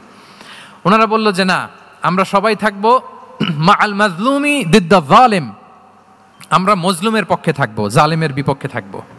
এবং যেই প্রতিজ্ঞা ওই কাজ। সবাই মিলে আস ইবনে ওয়াইলকে ধরলো, তার কাছ থেকে টাকা আদায় করে ওই ইয়ামানি ব্যবসায়ীর কাছে পৌঁছে দিয়ে তিনি মাজলুমকে সহায়তা করেছেন। সুবহানাল্লাহ। এবং এই টেন্ডেন্সি, এই জুলুম, চাঁদাবাজি যেগুলো ছিল মক্কার জমিনে, রাসূল সাল্লাল্লাহু আলাইহি ওয়াসাল্লাম এই সোশ্যাল রিফর্মের মাধ্যমে এটাকে সংস্কার করেছেন। তাহলে এই যে রিফর্ম সেন্ট্রিক আমাদের হইতে হবে। আমাদের সমাজেও এখন চাঁদাবাজি আছে না নাই বলেন? খুন খারাপি আছে না নাই? সামাজিক অনাচার। তাহলে ঐক্যবদ্ধ হইতে হবে আমাদেরকে রিফর্মের জন্য। যুবক যারা আমরা আছি, যাদেরকে আল্লাহ আমাদের বলার সুযোগ দিয়েছে, লেখার সুযোগ দিয়েছে, ফিল্ডে কাজের সুযোগ দিয়েছে, আমরা সবসময় মজলুমের পক্ষে থাকব, আমরা সবসময় জালেমের বিপক্ষে থাকব। আমাদের নীরবতা আর আমাদের নিশ্চুপ থাকাই জালিমদেরকে আরো বড় বড় জালিম বানিয়েছে। এজন্য নাহনু মাআল মাজলুম দিদ্দা যালিম, এটা হচ্ছে আমাদের স্লোগান। আমরা কাদের সাথে? মজলুমের সাথে। আওয়াজ করে বলেন, কার সাথে? ইত্তাকু দাওয়াতাল মাজলুম। রাসূল সাল্লাল্লাহু আলাইহি ওয়াসাল্লাম বলেন, তোমরা মাজলুমের কান্নাকে ভয় করো, কেননা মাজলুমের কান্না আর আল্লাহর মাঝে কোনো ফারাক থাকে না, কোনো পর্দা থাকে না। বদদোয়া করলেই কবুল হয়ে যায়। তাহলে এভাবে রাসূলুল্লাহ সাল্লাল্লাহু আলাইহি ওয়া আলিহি ওয়াসাল্লাম তিনি সোশ্যাল রিফর্ম করেছেন। আমরা যদি ওনার পলিটিক্যাল রিফর্মের দিকে তাকাই তাহলে দেখব যে আমরা যদি কনস্টিটিউশন অফ মদিনার কথা বলি, মদিনার কনস্টিটিউশন, এটা কিন্তু রাসূল সাল্লাল্লাহু আলাইহি ওয়াসাল্লাম করেছেন। মদিনা চার্টার, এত চমৎকার চার্টার পৃথিবী আর দেখেনি। ওইটা থেকেই এখন সব গোটা বিশ্বের সংবিধান। এই যে আমাদের সংবিধান সংস্কার কমিশন আছে না একটা, নিশ্চয়ই তারা ওইটা থেকে অনেক বেনিফিটেড হতে পারবেন। আমাদের যে মদিনা চার্টার রাসূল সাল্লাল্লাহু আলাইহি ওয়াসাল্লাম নিজে করা, এবং এটা একটা ইনক্লুসিভ চার্টার ছিল। মুসলিম, পেগানস, জুইশ সব ধর্মের মানুষকে নিয়ে তিনি মদিনাতে ওয়ান উম্মা ঘোষণা দিয়েছিলেন। One Umma, we are one উম্মা। হোক তুমি পেগান মুশরিক, হোক তুমি জুইশ মানে ইহুদি, হোক তুমি মুসলিম, তুমি যেই ধর্মের হও না কেন, মদিনাকে রক্ষা করতে যে আমরা সবাই মিলে উম্মা ওয়াহেদা, আমরা সবাই মিলে কি উম্মা ওয়াহেদা। পৃথিবীর অনেক দেশ এই আইডিওলজিকে ধারণ করে হু হু করে এগিয়ে গিয়েছে। মালয়েশিয়াতে 3টা রেস, আমি তো প্রায় 1 যুগ ওখানে, আমার 2টা ডিগ্রি ওখান থেকে, মাস্টার্স পিএইচডি। সো আমি কাছ থেকে তাদেরকে দেখার সুযোগ পেয়েছি। ওখানে মালয়েরা আছে, তামিলরা আছে, চাইনিজরা আছে, 3 জাতি মিলে ওদের স্লোগান হচ্ছে সাতু মালয়েশিয়া। মালয় ভাষায় সাতু মানে হচ্ছে ওয়ান, মালয় ভাষায় সাতু মানে কি ওয়ান। সাতু মালয়েশিয়া মানে আমরা হতে পারি চাইনিজ, হতে পারি তামিল, কিংবা হতে পারি মালয় ভূমিপুত্রা, কিন্তু সবাই মিলে দেশের স্বার্থে আমরা সবাই কি এক। এটাই লাগবে আমাদের নতুন বাংলাদেশে। জুলাই আপরাইজিং এর পরে আমাদের এই ঐক্যবদ্ধ থাকার বাংলাদেশ আমরা চাই কি চাই না বলেন? সাম্রাজ্যবাদকে রুখে দিতে, যে কোনো ষড়যন্ত্রকে রুখে দিতে ঐক্যবদ্ধ থাকার কোনো বিকল্প নাই, ঠিক কিনা বলেন? ঐক্যবদ্ধ থাকতে হবে আমাদেরকে, যেটা রাসূলুল্লাহ সাল্লাল্লাহু আলাইহি ওয়া আলিহি ওয়াসাল্লাম মদিনা চার্টারে আমাদেরকে শিখিয়েছেন যে আমরা ওয়ান উম্মা। তাহলে খারাপ নাম দেখলে চেঞ্জ করতেন, সমাজে খারাপ কিছু দেখলে সংঘবদ্ধ হয়ে তার বিরুদ্ধে দাঁড়াতেন। পলিটিক্যাল রিফর্ম করেছেন ওয়ান উম্মা গঠনের মধ্য দিয়ে। ফিনান্সিয়াল রিফর্ম যদি বলি, শুধু financial reforms by prophet Muhammad peace be upon him, এটা নিয়ে লম্বা কথা বলা যেতে পারে। শুধু একটা উদাহরণ দিয়ে শেষ করি। বিদায় হজের ভাষণে উনি সুদকে চিরতরে কবরস্থ করেছেন, সুদকে চিরতরে কবরস্থ করেছেন, এবং এটা অন্যের জন্য না, নিজের ঘর দিয়ে শুরু করেছেন। উনি বলেছেন যে এই হানাহানি রক্তপাত এটা বন্ধ, আমার গোত্রের একটা এরকম রক্তের দাবি আছে, এটা আমি শেষ ঘোষণা করলাম। এরপর বললেন যে সুদ কবর দিলাম, অন্য জায়গা থেকে না, আমার পরিবার থেকে। রাসূল সাল্লাল্লাহু আলাইহি ওয়াসাল্লামের চাচা স্বয়ং আব্বাস রাদিয়াল্লাহু তাআলা আনহুর অনেক সুদের ট্রানজ্যাকশন ছিল, ইন্টারেস্ট, সুদের ব্যবসা ছিল। রাসূল সাল্লাল্লাহু আলাইহি ওয়াসাল্লাম বলেন আজকে থেকে এই সুদ আমি চিরতরে মাটির নিচে কবর দিয়ে দিলাম। আল্লাহু আকবার। দেখেন সোশ্যাল রিফর্ম। তাহলে পরিবর্তন করতে হলে আগে নিজের ঘর থেকে, আগে কোত্থেকে? নাকি ওই ফ্যামিলি থেকে? হ্যাঁ, আমাদের মধ্যে যেটা হয়, আমরা ওয়াজ নসিহত বা ভালো কথা শুনলেই এটাকে ধরে নিই যে এটা ওর জন্য, ওর জন্য, মানে প্রত্যেকটা ওয়াজই যে আমার জন্য হইতে পারে, প্রত্যেকটা নসিহাতের যে প্রাইম অডিয়েন্স আমি হইতে পারি, এইটা আমাদের মাথায় কেন যেন আসে না। আমরা কোনো ভালো নসিহত শুনলে আমরা ভাবি এটা আসলে সমাজে দরকার, ওর দরকার, আমার ভাইয়ের দরকার, কিন্তু এটা যে আমার দরকার, প্রতিটা নাসিহাতের প্রথম অডিয়েন্স হওয়া দরকার কে? আমি নিজে। তাহলে পরিবর্তন শুরু করতে হবে নিজ থেকে। ওর এই সমস্যা, ওর এই সমস্যা, ওর এটা, আরে মিয়া তোমার কি সমস্যা ওইটা বলো। শুধু ওর ওর না দেখে নিজেরটাও দেখতে হবে। দেখেন অন্যের দিকে 1 আঙ্গুল দেখালে নিজের দিকে কয় আঙ্গুল যায় বলেন তো? এই যে নিজের দিকে কিন্তু 3টা। আমি যদি এরকম করি তা আমার দিকে আসে 3টা। এজন্য নিজ থেকে, নিজের ফ্যামিলি থেকে আমরা সংস্কার শুরু করব, কি বলেন? ওমরে ফারুক রাদিয়াল্লাহু তাআলা আনহু যখন ফ্যামিলি মিটিংয়ে বসতেন, উনি ওনার সন্তানদেরকে বলতেন, শোনো, তোমরা খলিফাতুল মুসলিমিন, আমিরুল মুমিনিনের সন্তান, তোমাদের কোনো বাজে কাজ যদি সমাজে আসে, তোমাদের কোনো অন্যায় যদি আমার কানে আসে, অন্যের জন্য যা শাস্তি তোমাদের জন্য হবে ডবল শাস্তি। ওমরে ফারুক সন্তানদেরকে বলতেন, তোমরা যদি কোনো ভুল করো, একটা যদি হদ কায়েম করা লাগে এমন অন্যায় যদি করো, একটা হচ্ছে আল্লাহর দেয়া হদ, আর একটা হবে আমি উমরের দেয়া হদ। কারণ আমার মতো খলিফাতুল মুসলিমিনের সন্তান হয়ে এই পাপ তুমি কেন করলে? দেখেন অন্যের বাচ্চা কি করছে, অন্যের, আমাদের তো ওই মেয়েটার সমস্যা, ওনার ছেলের সমস্যা, এগুলো আমার ছেলের যে কি অবস্থা, আমার পরিবারের যে কি হালাত, আমার স্ত্রীর যে কি দশা, ওইটা নিয়ে আমরা ভ্রুক্ষেপ করি না বা চিন্তা করি না। তাহলে সম্মানিত সুধীমণ্ডলী, আমরা পরিবর্তন শুরু করবো কোত্থেকে? অন্যের বাড়িঘর থেকে নাকি? হ্যাঁ, কোত্থেকে? নিজ থেকে। আল্লাহ তাআলা আমাদেরকে তৌফিক দান করুক। তাহলে কয়টা গেল? 4টা। এখন আপনারা তো ক্লান্ত হয়ে গেছেন মনে হচ্ছে, সময়ও অনেক হয়ে গেছে। আরো কয়েকটা পয়েন্ট বলা যাবে নাকি? হ্যাঁ, মোট কয়টা ছিল পয়েন্ট? সবগুলো শুনবেন? আচ্ছা, 5 নম্বরে হচ্ছে ওপেন মাইন্ডেড। আমার প্রিয় নবী বলেন ওপেন মাইন্ডেড ছিলেন না ন্যারো মাইন্ডেড? সবাই বলবেন, গ্যালারির সবাই আওয়াজ করে, তিনি ওপেন মাইন্ডেড না ন্যারো মাইন্ডেড ছিলেন? রাসূলুল্লাহ সাল্লাল্লাহু আলাইহি ওয়া আলিহি ওয়াসাল্লাম ওপেন মাইন্ডেড ছিলেন। যে কেউ ওনাকে অ্যাপ্রোচ করতেন পারতেন easily, he was very approachable. ছোট বড় আবাল বৃদ্ধ বনিতা ওনার সাথে কথা বলতে স্বাচ্ছন্দ্য বোধ করতো, ভয় পেত না। এজন্য সিরাতের পরতে পরতে দেখবেন এক শিশু এসে প্রশ্ন করে, নারী এসে প্রশ্ন করে, বৃদ্ধ এসে প্রশ্ন করে, বন্ধু এসে প্রশ্ন করে, শত্রু এসে কনভারসেশন করে, সবাই এসে ওনার সাথে কথা বলতে পারতো। সুবহানাল্লাহ। এবং এগুলো উনি অ্যাকোমোডেট করতে পারতেন। কি করতে পারতেন? অ্যাকোমোডেট করতেন। ছোট্ট একটা উদাহরণ দেই, আসির আল হালাবিয়া থেকে নেয়া একটা বিখ্যাত সিরাতের গ্রন্থ। বদরের যুদ্ধে রাসূল সাল্লাল্লাহু আলাইহি ওয়াসাল্লাম বদরের মাঠে সেনা ক্যাম্প স্থাপন করলেন। কি ক্যাম্প? সেনা ক্যাম্প স্থাপন করলেন। আল হুবাব ইবনুল মুনজির রাদিয়াল্লাহু তাআলা আনহু এক সাহাবী, উনি বললেন, ইয়া রাসূলুল্লাহ, এই যে সেনা শিবির যে এখানে স্থাপন করলেন, এটা কি আপনার নিজের ইচ্ছায় না আল্লাহর আদেশে? দেখেন, সেনাপতিরে কোনো সাধারণ সৈনিক এই প্রশ্ন করতে পারে? করলে চাকরি থাকবে? কিন্তু রাসূল সাল্লাল্লাহু আলাইহি ওয়াসাল্লামের কাছে সাহস নিয়ে আল হুবাব ইবনুল মুনজির বলে, ইয়া রাসূলুল্লাহ, এই যে সেনা শিবির স্থাপন করলেন, এটা কি আপনার ইচ্ছায় নাকি এটা ওয়াহি? রাসূল সাল্লাল্লাহু আলাইহি ওয়াসাল্লাম বললেন, না, এটা ওয়াহি না, এটা ওয়াহি না, বাল হুয়া রাই ওয়াল হারবু ওয়াল মাকিদা, না, এটা যুদ্ধের কৌশল হিসেবে আমি করেছি। আল হুবাব ইবনুল মুনজির বললেন, ইয়া রাসূলুল্লাহ, তাহলে সঠিক জায়গায় সেনা ক্যাম্প স্থাপন হয় নাই। রাসূলের দিকে তাকিয়ে বলতেছেন যে আপনি যেখানে করছেন ওখানে ঠিক হয় না ইয়া রাসূলুল্লাহ, আপনি অভয় দিলে আমি বলতে পারি কোথায় ঠিক হবে। রাসূল সাল্লাল্লাহু আলাইহি ওয়াসাল্লাম বললেন, তাই? আমি যেটা করছি এটা ঠিক হয় নাই, তাহলে কোনটা ঠিক বলো? উনি বললেন, ওই যে বদরে একটা কুয়া আছে যেখানে পানির ব্যবস্থা আছে, ওইটার সামনে ব্যারিকেড দিয়ে আমাদের শিবির করতে হবে। তাহলে আমরা বদরের কুয়া থেকে পানি খাইতে পারবো, সারাদিন পানি খাবো, আর কাফিররা যুদ্ধে তো মারা যাবে, পানির অভাবে মারা যাবে। সুবহানাল্লাহ পড়বেন না? রাসূল সাল্লাল্লাহু আলাইহি ওয়াসাল্লাম বললেন, আরে তাই তো, তুমি তো ঠিকই বলেছো, এভাবে তো আমি ভেবে দেখিনি। আবার তিনি অ্যানাউন্স করে দিলেন যে সেনা শিবির এখানে যেই তাঁবু টাঙানো হয়েছে এখান থেকে মুভ করে আল হুবাব যেখানে ইন্ডিকেট করেছে ঠিক ওই জায়গায় যে শিবির স্থাপন করো।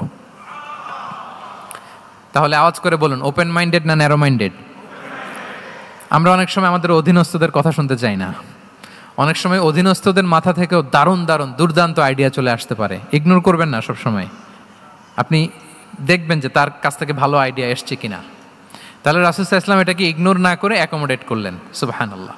খন্দক যুদ্ধের কথা যদি দেখি, পরীক্ষা খননের অ্যাডভাইস কে দিয়েছিল? মক্কার কোনো লোক? মদিনার? কে দিয়েছিল? সালমান আল ফারিসি। বাড়ি কোথায়? ইরান, পারস্য। হি ওয়াজ পার্সিয়ান বেসিকলি। তাহলে দেখেন, সেই পারস্য থেকে এসে বললেন যে এখানে পরীক্ষা খনন করলে ভালো হয়। 5.5 কিলোমিটার পরীক্ষা খনন করে ফেললেন। 4.5 মিটার প্রশস্ত, 3.5 মিটার হচ্ছে এটার ডেপথ। পুরো মদিনার সবাই মিলে এটা করে ফেললেন। তার মানে আমি সব বুঝি, আমি সব জানি, এই মেন্টালিটি থেকে আমাদের বেড়ে আসতে হবে। এটা হচ্ছে একটা ন্যারো মাইন্ডেড পার্সোনালিটির অধিকারী, যে আমি যেটা বলছি ওইটা, এটার পরে কোনো কথা নেই, এটা ভুল। বরং আমার টিমের মধ্যে থেকে যদি কোনো ভালো অপিনিয়ন আসে সেটা আমি রিভাইজ করব। কি বলেন, পারা যাবে না? তাহলে ওপেন মাইন্ডেড পার্সোনালিটি ছিলেন রাসূলুল্লাহ সাল্লাল্লাহু আলাইহি ওয়াসাল্লাম। 6 নম্বরে চলে যাই। 6 নম্বর মাইন্ডসেট হচ্ছে এন্টারপ্রেনাল মাইন্ডসেট। এন্টারপ্রেনাল, এখন তো এটা আপনারা সবাই খুব বেশি শোনেন, এন্টারপ্রেনারশিপ, এন্টারপ্রেনাল। এন্টারপ্রেনাল মাইন্ডসেট আসলে অনেক কিছুর সমন্বয় হয়। 1 নম্বর, যার প্রোঅ্যাক্টিভ অ্যাটিটিউড যাদের থাকে, solution focused, not problem focused. Problem সৃষ্টি হইলে ওইদিকে ফোকাস না করে কিভাবে সলিউশন করা যায় ওইদিকে ফোকাস করতেন। এরপর যে হিউম্যান রিসোর্সের ভালো ম্যানেজ করতে পারে, রিসোর্স কম কিন্তু to take the best out of this resource. অনেকে দেখবেন যে ছোট্ট জিনিসকে অর্গানাইজ করে এত সুন্দর প্রেজেন্টেশন করে, আবার অনেকের অনেক আছে কিন্তু সেটাকে প্রেজেন্ট করতে পারে না, এরকম আছে না নাই?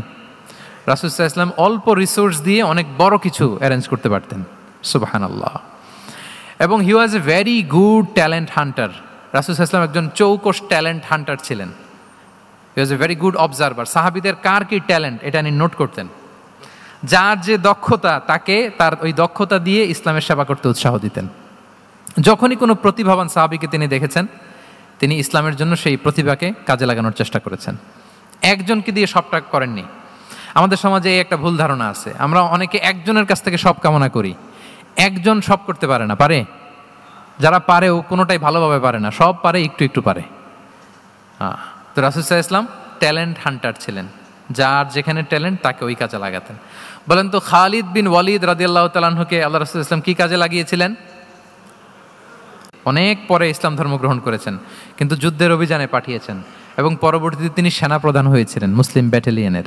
কারণ উনি ওয়ার স্ট্র্যাটেজি জানতেন। ওনার আক্রমণের কারণে তো উহুদের প্রান্তরে মুসলিমরা প্রায় নাস্তানাবুদ হওয়ার অবস্থা, তাই না? অনেক পরে আল্লাহ তাআলা ওনাকে ইসলামের জন্য কবুল করলেন। তাহলে উনি ওয়ার স্ট্র্যাটেজি জানতেন, ফলে রাসূল সাল্লাল্লাহু আলাইহি ওয়াসাল্লাম ওনাকে যুদ্ধের জন্য কাজে লাগিয়েছেন। তাহলে সবাইকে একটা দিলে হবে না, প্যারাসিটামল 3 বেলা সবার জন্য হবে নাকি যার যে রোগ সে অনুযায়ী প্রেসক্রিপশন? হ্যাঁ, খালিদ বিন ওয়ালিদ রাদিয়াল্লাহু তাআলা আনহু তিনি সমরবিদ ছিলেন, রণকৌশলী। ওনাকে বানিয়েছেন সেনাপ্রধান। আওয়াজ করে বলুন, কি প্রধান? উনি সেনাপ্রধান হয়েছিলেন। আচ্ছা, আপনারা হাসান বিন সাবিত রাদিয়াল্লাহু তাআলা আনহুর নাম শুনেছেন নিশ্চয়ই। ওনাকেও তো যুদ্ধের ময়দানে পাঠিয়েছেন না? ওনারা পাঠিয়েছেন। ওনারা দিয়ে কি করছেন বলেন? কবিতা লিখতেন। ওনার কাব্য প্রতিভা ছিল। উনি বেসিক্যালি যুদ্ধ করতে জানতেন না, এজন্য রাসূল সাল্লাল্লাহু আলাইহি ওয়াসাল্লাম যুদ্ধে ওনাকে পাঠাতেনও না। বিভিন্ন যুদ্ধে ওনাকে না পাঠিয়ে নারীদেরকে, মদিনার নারী শিশু ভালনারেবলস যারা আছে তাদেরকে দেখভাল করার জন্য মদিনায় উনি রেখে যেতেন, কারণ আল্লাহ তাআলা ওনাকে কাব্য প্রতিভা দিয়েছিলেন। ওনার এক এক কবিতা পড়লে গায়ের লোম খাড়া হয়ে যায়। You will have goosebumps, literally আপনার গায়ের পশম দাঁড়িয়ে যাবে। এবং উনি ওনার কবিতা দিয়ে মুসলিমদেরকে, সাহাবীদেরকে উজ্জীবিত করতেন। মসজিদে নববীতে আল্লাহ রাসূল সাল্লাল্লাহু আলাইহি ওয়াসাল্লাম ওনার মিম্বারের পাশে শুধু হাসান বিন সাবিতের রাদিয়াল্লাহু তাআলা আনহুর জন্য আলাদা একটা মিম্বার বানিয়েছিলেন, যে হাসান তুমি ওখানে উঠে কবিতা লিখে আমার সাহাবাদেরকে উজ্জীবিত করবে জিহাদের জন্য। আল্লাহু আকবার। তাহলে একজনকে সেনাপ্রধান, আরেকজনকে জাতীয় কবি, আরেকজনকে হাসান বিন সাবিত রাদিয়াল্লাহু তাআলা আনহুকে কি বানালেন? জাতীয় কবি বানালেন। আচ্ছা, হুযাইফা ইবনুল ইয়ামান রাদিয়াল্লাহু তাআলা আনহু, ওনার ছিল ডিটেকটিভ মাইন্ড, এজন্য ওনাকে রাসূল সাল্লাল্লাহু আলাইহি ওয়াসাল্লাম মদিনার গোয়েন্দা বিভাগের প্রধান বানিয়েছেন, হেড অফ ডিটেকটিভ ডিভিশন। হুযাইফা ইবনুল ইয়ামান ছিলেন মদিনার কি?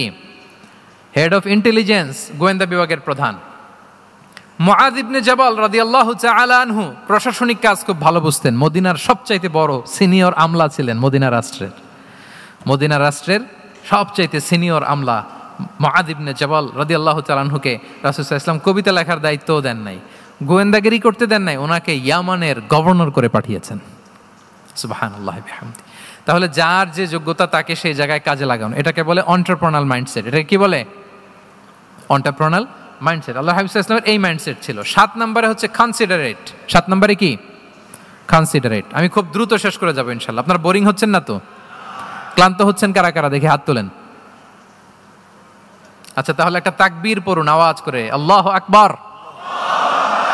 আর জোরে পড়ুন, আল্লাহু আকবার, আল্লাহু আকবার। মাশাআল্লাহ, এই তো ক্লান্তি টান্তি চলে গেছে না? এবার ঘুমটুম ঝিমুনি যেটা আসছে চলে গেছে আলহামদুলিল্লাহ। 7 নম্বর মাইন্ডসেট হচ্ছে কনসিডারেট মাইন্ডসেট। কনসিডারেট মানে হচ্ছে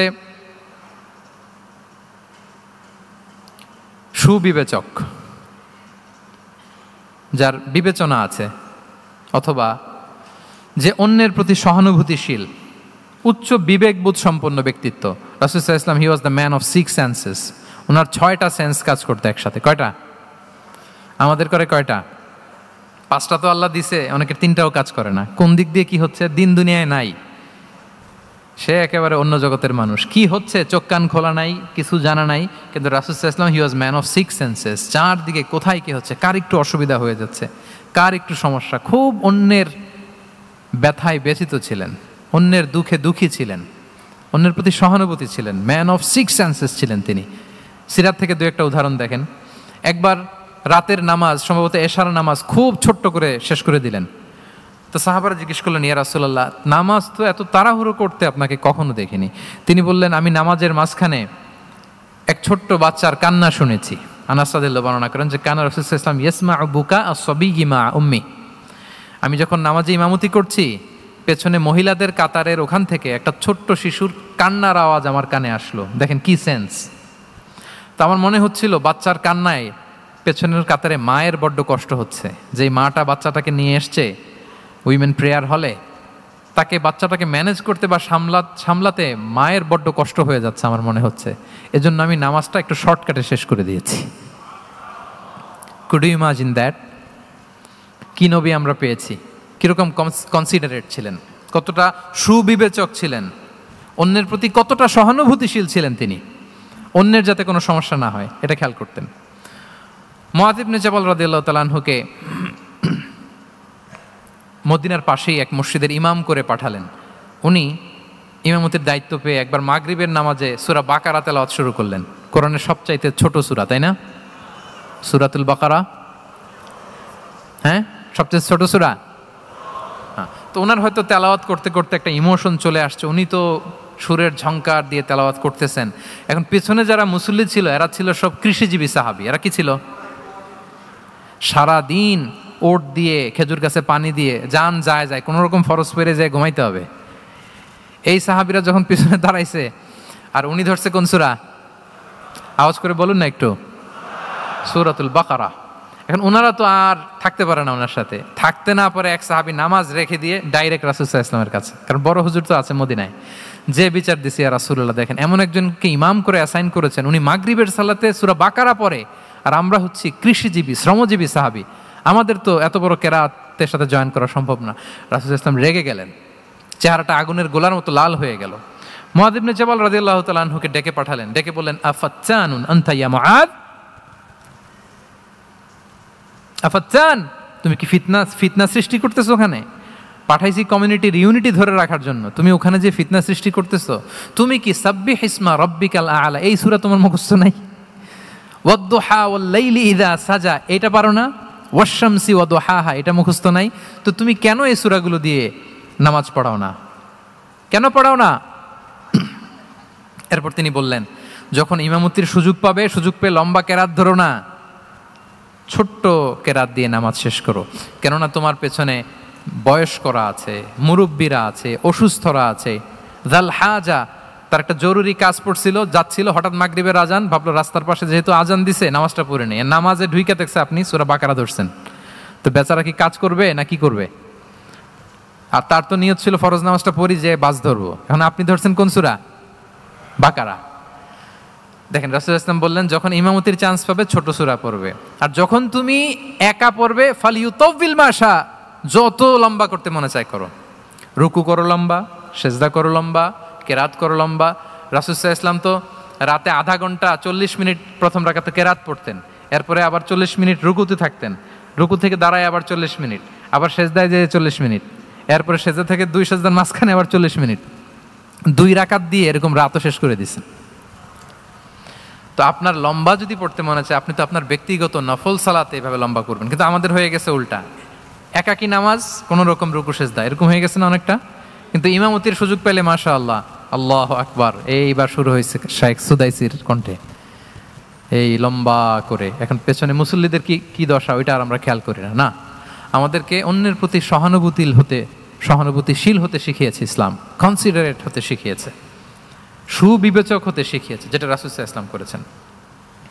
এবং রাসূল সাল্লাল্লাহু আলাইহি ওয়াসাল্লাম কোনো কাজে কাউকে পাঠালে ওনার বিখ্যাত সে বাণীটা বলে দিতেন যে ইয়াসসিরু ওয়ালা তুআসসিরু বাশশিরু ওয়ালা তুনাফিরু, সহজ করে উপস্থাপন করো, কঠিন করো না। সুসংবাদ দিও, মানুষকে দিন থেকে ভাগিও না। আমরা মানুষকে ভয় দেখাই, আমরা এত কঠিন করে ইসলামকে উপস্থাপন করি, মানুষ বলে আগে যেটা করতাম ওইটাই ভালো।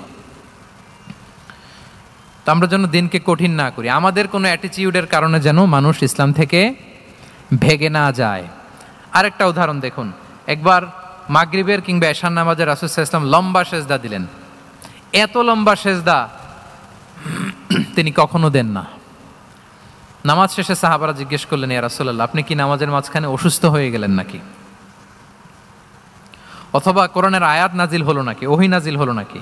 রাসূল সাল্লাল্লাহু আলাইহি ওয়াসাল্লাম বললেন, কুল্লু যালিকা লাম ইয়াকুন ওয়ালাকিন্নাবনি ইরতাহালানি ওয়া কারিহতু আন উআজ্জিলাহু হাত্তা ইয়াকদিয়া হাজাতাহ। বললেন না, অসুস্থ হই নাই, ওহীও নাজিল হয় নাই। আমি যখন সেজদায় গিয়েছি, আমার 2 ছোট নাতি হাসান হোসেন আমার কাঁধের উপরে চেপে বসেছে।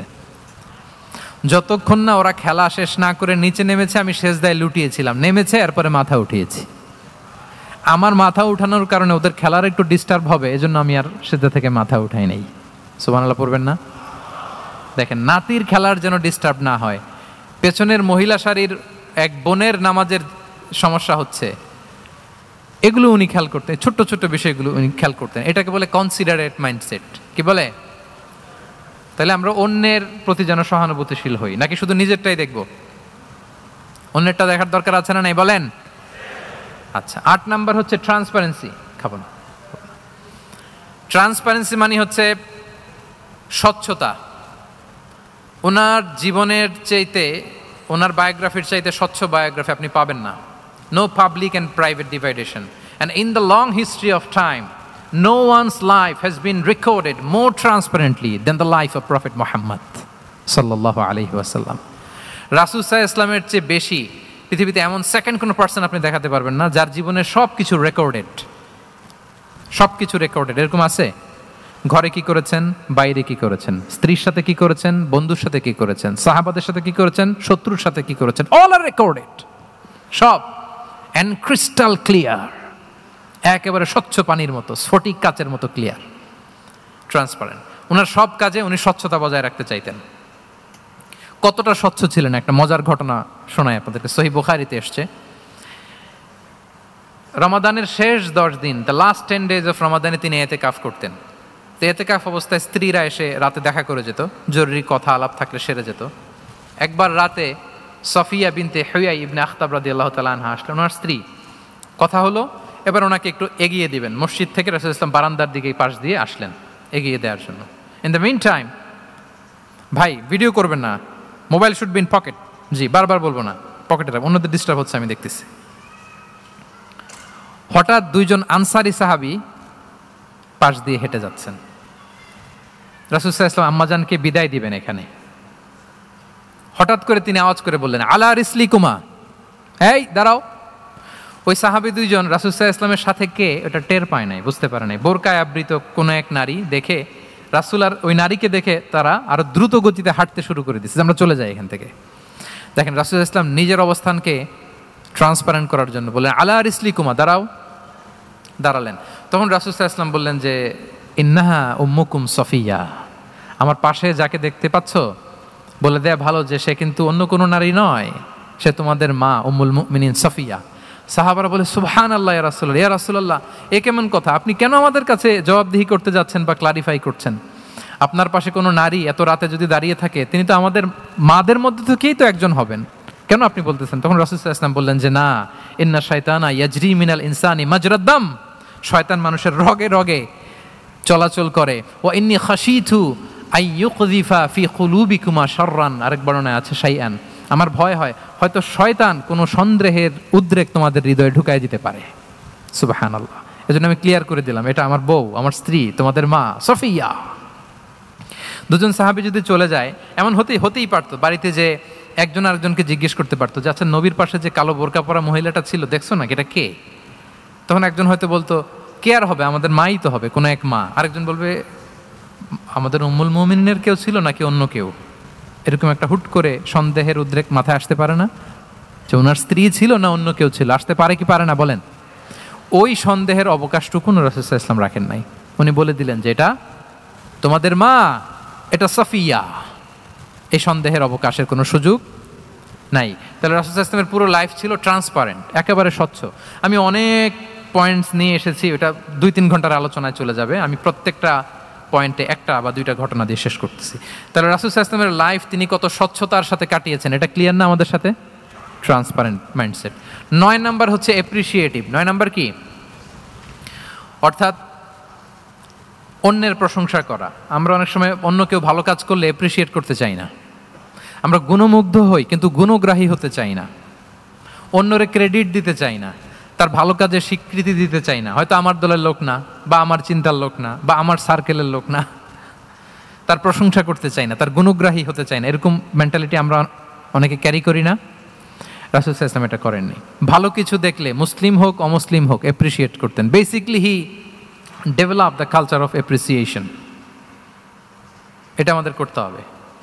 আপনার ছেলে ভালো কিছু করেছে, এপ্রিসিয়েট করেন, ও কনফিডেন্স ফিরে পাবে। আপনার স্ত্রী ভালো রান্না করেছে, এপ্রিসিয়েট করেন, সে আনন্দিত হবে। আপনার বন্ধু ভালো কিছু একটা করেছে, তাকে ইন্সপায়ার করেন, এপ্রিসিয়েট করেন। রাসূল সাল্লাল্লাহু আলাইহি ওয়াসাল্লাম একবার এক বৈঠকে 8 জন সাহাবীকে 8টা কমপ্লিমেন্ট দিয়েছেন, 8টা অ্যাপ্রিসিয়েশন দিয়েছেন। তিনি বলেছেন, আরহামু উম্মতি বি উম্মতি আবু বকর। দেখেন, 8 জন সাহাবীর 8টা গুণের বর্ণনা দিচ্ছেন। তিনি বললেন, আমার উম্মতের মধ্যে সবচাইতে রহম দিলের সাহাবী হচ্ছে কে? সবাই বলুন তো কে? আবু বকর রাদিয়াল্লাহু তাআলা। এত রহম দিলের ছিলেন, উনি যখন আল্লাহ রাসূল সাল্লাল্লাহু আলাইহি ওয়াসাল্লামের ইন্তেকালের পরে মসজিদে নববীতে যখন নামাজে দাঁড়াতেন, কান্নার চোটে উনি কেরাতই পড়তে পারতেন না। কমপ্লেন করতো সাহাবারা যে আমরা তো কেরাত বুঝি না, একটু স্পষ্ট করে পড়েন, কান্না একটু থামান। কেন কাঁদতেন? কারণ উনি যখন নামাজে দাঁড়াতেন, ওনার ফিলিংসটা হতো এরকম যে কাইফা আকুমু মাকামা রাসূলিল্লাহ, আমি রাসূলের জায়গায় কিভাবে দাঁড়াই? এখানে তো আমার রাসূল দাঁড়িয়ে ইমামতি করেছেন, আমি নবীর জায়গায় দাঁড়িয়ে কিভাবে নামাজটা পড়াই? এই অনুভব থেকে উনি যে কাঁদতে শুরু করতেন, এই কান্নার ধাক্কায় উনি আর তেলাওয়াতই আগাতে পারতেন না। আরহামু উম্মতি বি উম্মতি আবু বকর। আমার উম্মতের মধ্যে সবচাইতে রহম দিলের হচ্ছেন আবু বকর। ও আসাদ্দুহুম ফি আমরিল্লাহি ওমর। দেখেন, প্রশংসা করতেছেন। আর আমার উম্মতের মধ্যে আল্লাহর দিন বাস্তবায়নে সবচাইতে কঠোর হচ্ছে ওমর। মুনাফিকরা ওনাকে জমের মতো ভয় পেত, ইভেন শয়তান ভয় পেত। রাসূল সাল্লাল্লাহু আলাইহি ওয়াসাল্লাম বলেন, ওমর তুমি যদি এই রাস্তা দিয়ে হাঁটো, শয়তান যদি দেখতে পায়, শয়তান এই রাস্তা রেখে দিয়ে অন্য কোনো রাস্তা থাকলে ওইটা দিয়ে হাঁটে। সুবহানাল্লাহি বিহামদি। আমাদের অনেক সময় এমন হয় না যে আমাদের বাচ্চারা, ছেলেমেয়েরা খেতে চায় না, আমাদের নাতি নাতনিরা খেতে চায় না, মায়েরা খাবার নিয়ে পেছনে পেছনে ঘুরে, আর তখন ভয় দেখায়, এই রাত্রিবেলা তাড়াতাড়ি খাও, ওই যে বাঘ আসবে বাঘ, বিড়াল আসবে বিড়াল, তাড়াতাড়ি না খেলে কিন্তু ভূত আসবে ভূত। এরকম বলেন আপনারা? বলেন না? এই দায়িত্ব তো আপনাদের কাঁধে থাকে না? তো ওই যে আমাদের বোনরা বলতে পারবে, বোনরা খাবার নিয়ে ঠিকই রাত্রিবেলায় বাচ্চাদের পেছনে পেছনে এরকম দৌড়াতে হয়। তো কি বলতে হয় যে এই ভূত আসলো ভূত, ওই যে বিড়াল আসলো বিড়াল, কুকুর আসলো, এইগুলো বললে বাচ্চারা আবার ভয় পায়, তাড়াতাড়ি করে খায়। তো মদিনাতেও মদিনার বাচ্চারা খেতে চাইতো না। তো খেতে না চাইলে মায়েরা ভূত আসতেছে, ভাল্লুক আসতেছে, এগুলো না বলে বলতো, হা হুয়া ইয়াতি উমর, ইয়াতি উমর, তাড়াতাড়ি খাও তাড়াতাড়ি খাও, ওই যে ওমর আসতেছে ওমর। সুবহানাল্লাহি বিহামদি। ওয়া আশাদ্দুহুম ফি আমরিল্লাহি উমর। আল্লাহর দিন বাস্তবায়নে সবচাইতে কঠোর ছিলেন ওমর রাদিয়াল্লাহু তাআলা আনহু। ওয়া আসদাকুহুম হায়াআন উসমান। সবচেয়ে লাজুক সাহাবী ছিলেন উসমান রাদিয়াল্লাহু তাআলা আনহু। শুধু অর্থ বলে যাই। ওয়া আকরাউহুম লিকিতাবিল্লাহি উবাই ইবনে কাব। সবচেয়ে কোরআনের ভালো কেরাত পড়তে পারতেন উবাই ইবনে কাব। আফরাদুহুম যায়েদ ইবনে সাবিত। উত্তরাধিকার বন্টনের নীতিমালা, ফারায়েজের জ্ঞান ছিল যায়েদ ইবনে সাবিত রাদিয়াল্লাহু তাআলা। ওয়া আ'লামুহুম বিল হালালি ওয়াল হারামি মুআয ইবনে জাবাল। এই উম্মতের হালাল হারামের স্পেশালিস্ট সাহাবী হচ্ছেন মুআয ইবনে জাবাল। আলা ওয়া ইন্না লিকুল্লি উম্মাতিন আমিনান ওয়া আমিনা হাদিহিল উম্মাহ আবু উবাইদা ইবনুল জাররাহ। সব উম্মতের একজন বিশ্বস্ত লোক থাকে, এই উম্মতের সবচাইতে বিশ্বস্ত লোক হচ্ছে আবু উবাইদা ইবনুল জাররাহ। দেখেন, 8 জন সাহাবীর 8টা গুণের কথা বললেন। আচ্ছা, রাসূল সাল্লাল্লাহু আলাইহি ওয়াসাল্লাম যখন সাহাবীদের প্রশংসা করেছেন, ওই সাহাবীদের কেমন লেগেছে বলেন তো? ফিলিংসটা ভালো লেগেছে না? হৃদয়ে জুড়িয়েছে, ইন্সপায়ার্ড হয়েছেন, মোটিভেটেড হয়েছেন, আরো ভালোর প্রতিযোগিতা কি করে করা যায়। সাহাবীদের মধ্যে সবচাইতে সুরেলা গলার কণ্ঠের অধিকারী ছিলেন আবু মুসা আল-আশআরী রাদিয়াল্লাহু তাআলা আনহু। তো রাসূল সাল্লাল্লাহু আলাইহি ওয়াসাল্লাম একবার রাত্রিবেলা তার বাসার পাশ দিয়ে যাচ্ছিলেন, দীর্ঘ সময় ওনার কণ্ঠের তেলাওয়াত শুনলেন। পরের দিন সকালে বললেন যে, আবু মুসা, তুমি তো চমৎকার গলায় তেলাওয়াত করো। আবু মুসা বলে, ইয়া রাসূলুল্লাহ, আমি তো কোনোদিন আপনার সামনে দাঁড়িয়ে তেলাওয়াত করি না, আপনি কি করে জানলেন? রাসূল সাল্লাল্লাহু আলাইহি ওয়াসাল্লাম বললেন, গত রাতে তুমি যখন তেলাওয়াত করছিলে, আমি তোমার ঘরের পাশ দিয়ে যাচ্ছিলাম, আমি মনোযোগ দিয়ে শুনেছি। আবু মুসা বলে, ইয়া রাসূলুল্লাহ, আপনি আমার তেলাওয়াত শুনতেছেন, ওইটা জানলে তো আমি ফজর পর্যন্ত তেলাওয়াত চালিয়ে যেতাম, হাত্তাল ফাজার, আমি তেলাওয়াত চালিয়ে যেতাম ইয়া রাসূলুল্লাহ। আল্লাহ রাসূল সাল্লাল্লাহু আলাইহি ওয়াসাল্লাম তখন বললেন, লাকাদ উতিতা মিজমারান মিন মাজামিরি আলি দাউদ। হে আবু মুসা, দাউদ আলাইহিস সালামের গলায় আল্লাহ তাআলা যেমনি সুরের ঝংকার দিয়েছেন, এই উম্মতের মধ্যে তোমার গলায় আল্লাহ সেই সুরের লহরী ঢেলে দিয়েছে। বলেন, এই অ্যাপ্রিসিয়েশন যখন রাসূলের মুখ থেকে পাইলো, কেমন লাগবে ওনার? বলেন। এখানে ধরেন আপনি কেউ হাফেজে কোরআন, শাইখ সুদাইস যদি বলে যে মাশাআল্লাহ মাশাআল্লাহ আনতা কারিউল কুররা, আপনাকে যদি এটা বলে, কেমন লাগবে আপনার? হ্যাঁ, সারা দুনিয়া তো এটা বলে বেড়াবেন যে শাইখ সুদাইস আমার রেসিটেশনের প্রশংসা করেছে। খাবার ইমাম আমার প্রশংসা অ্যাপ্রিসিয়েট করেছে।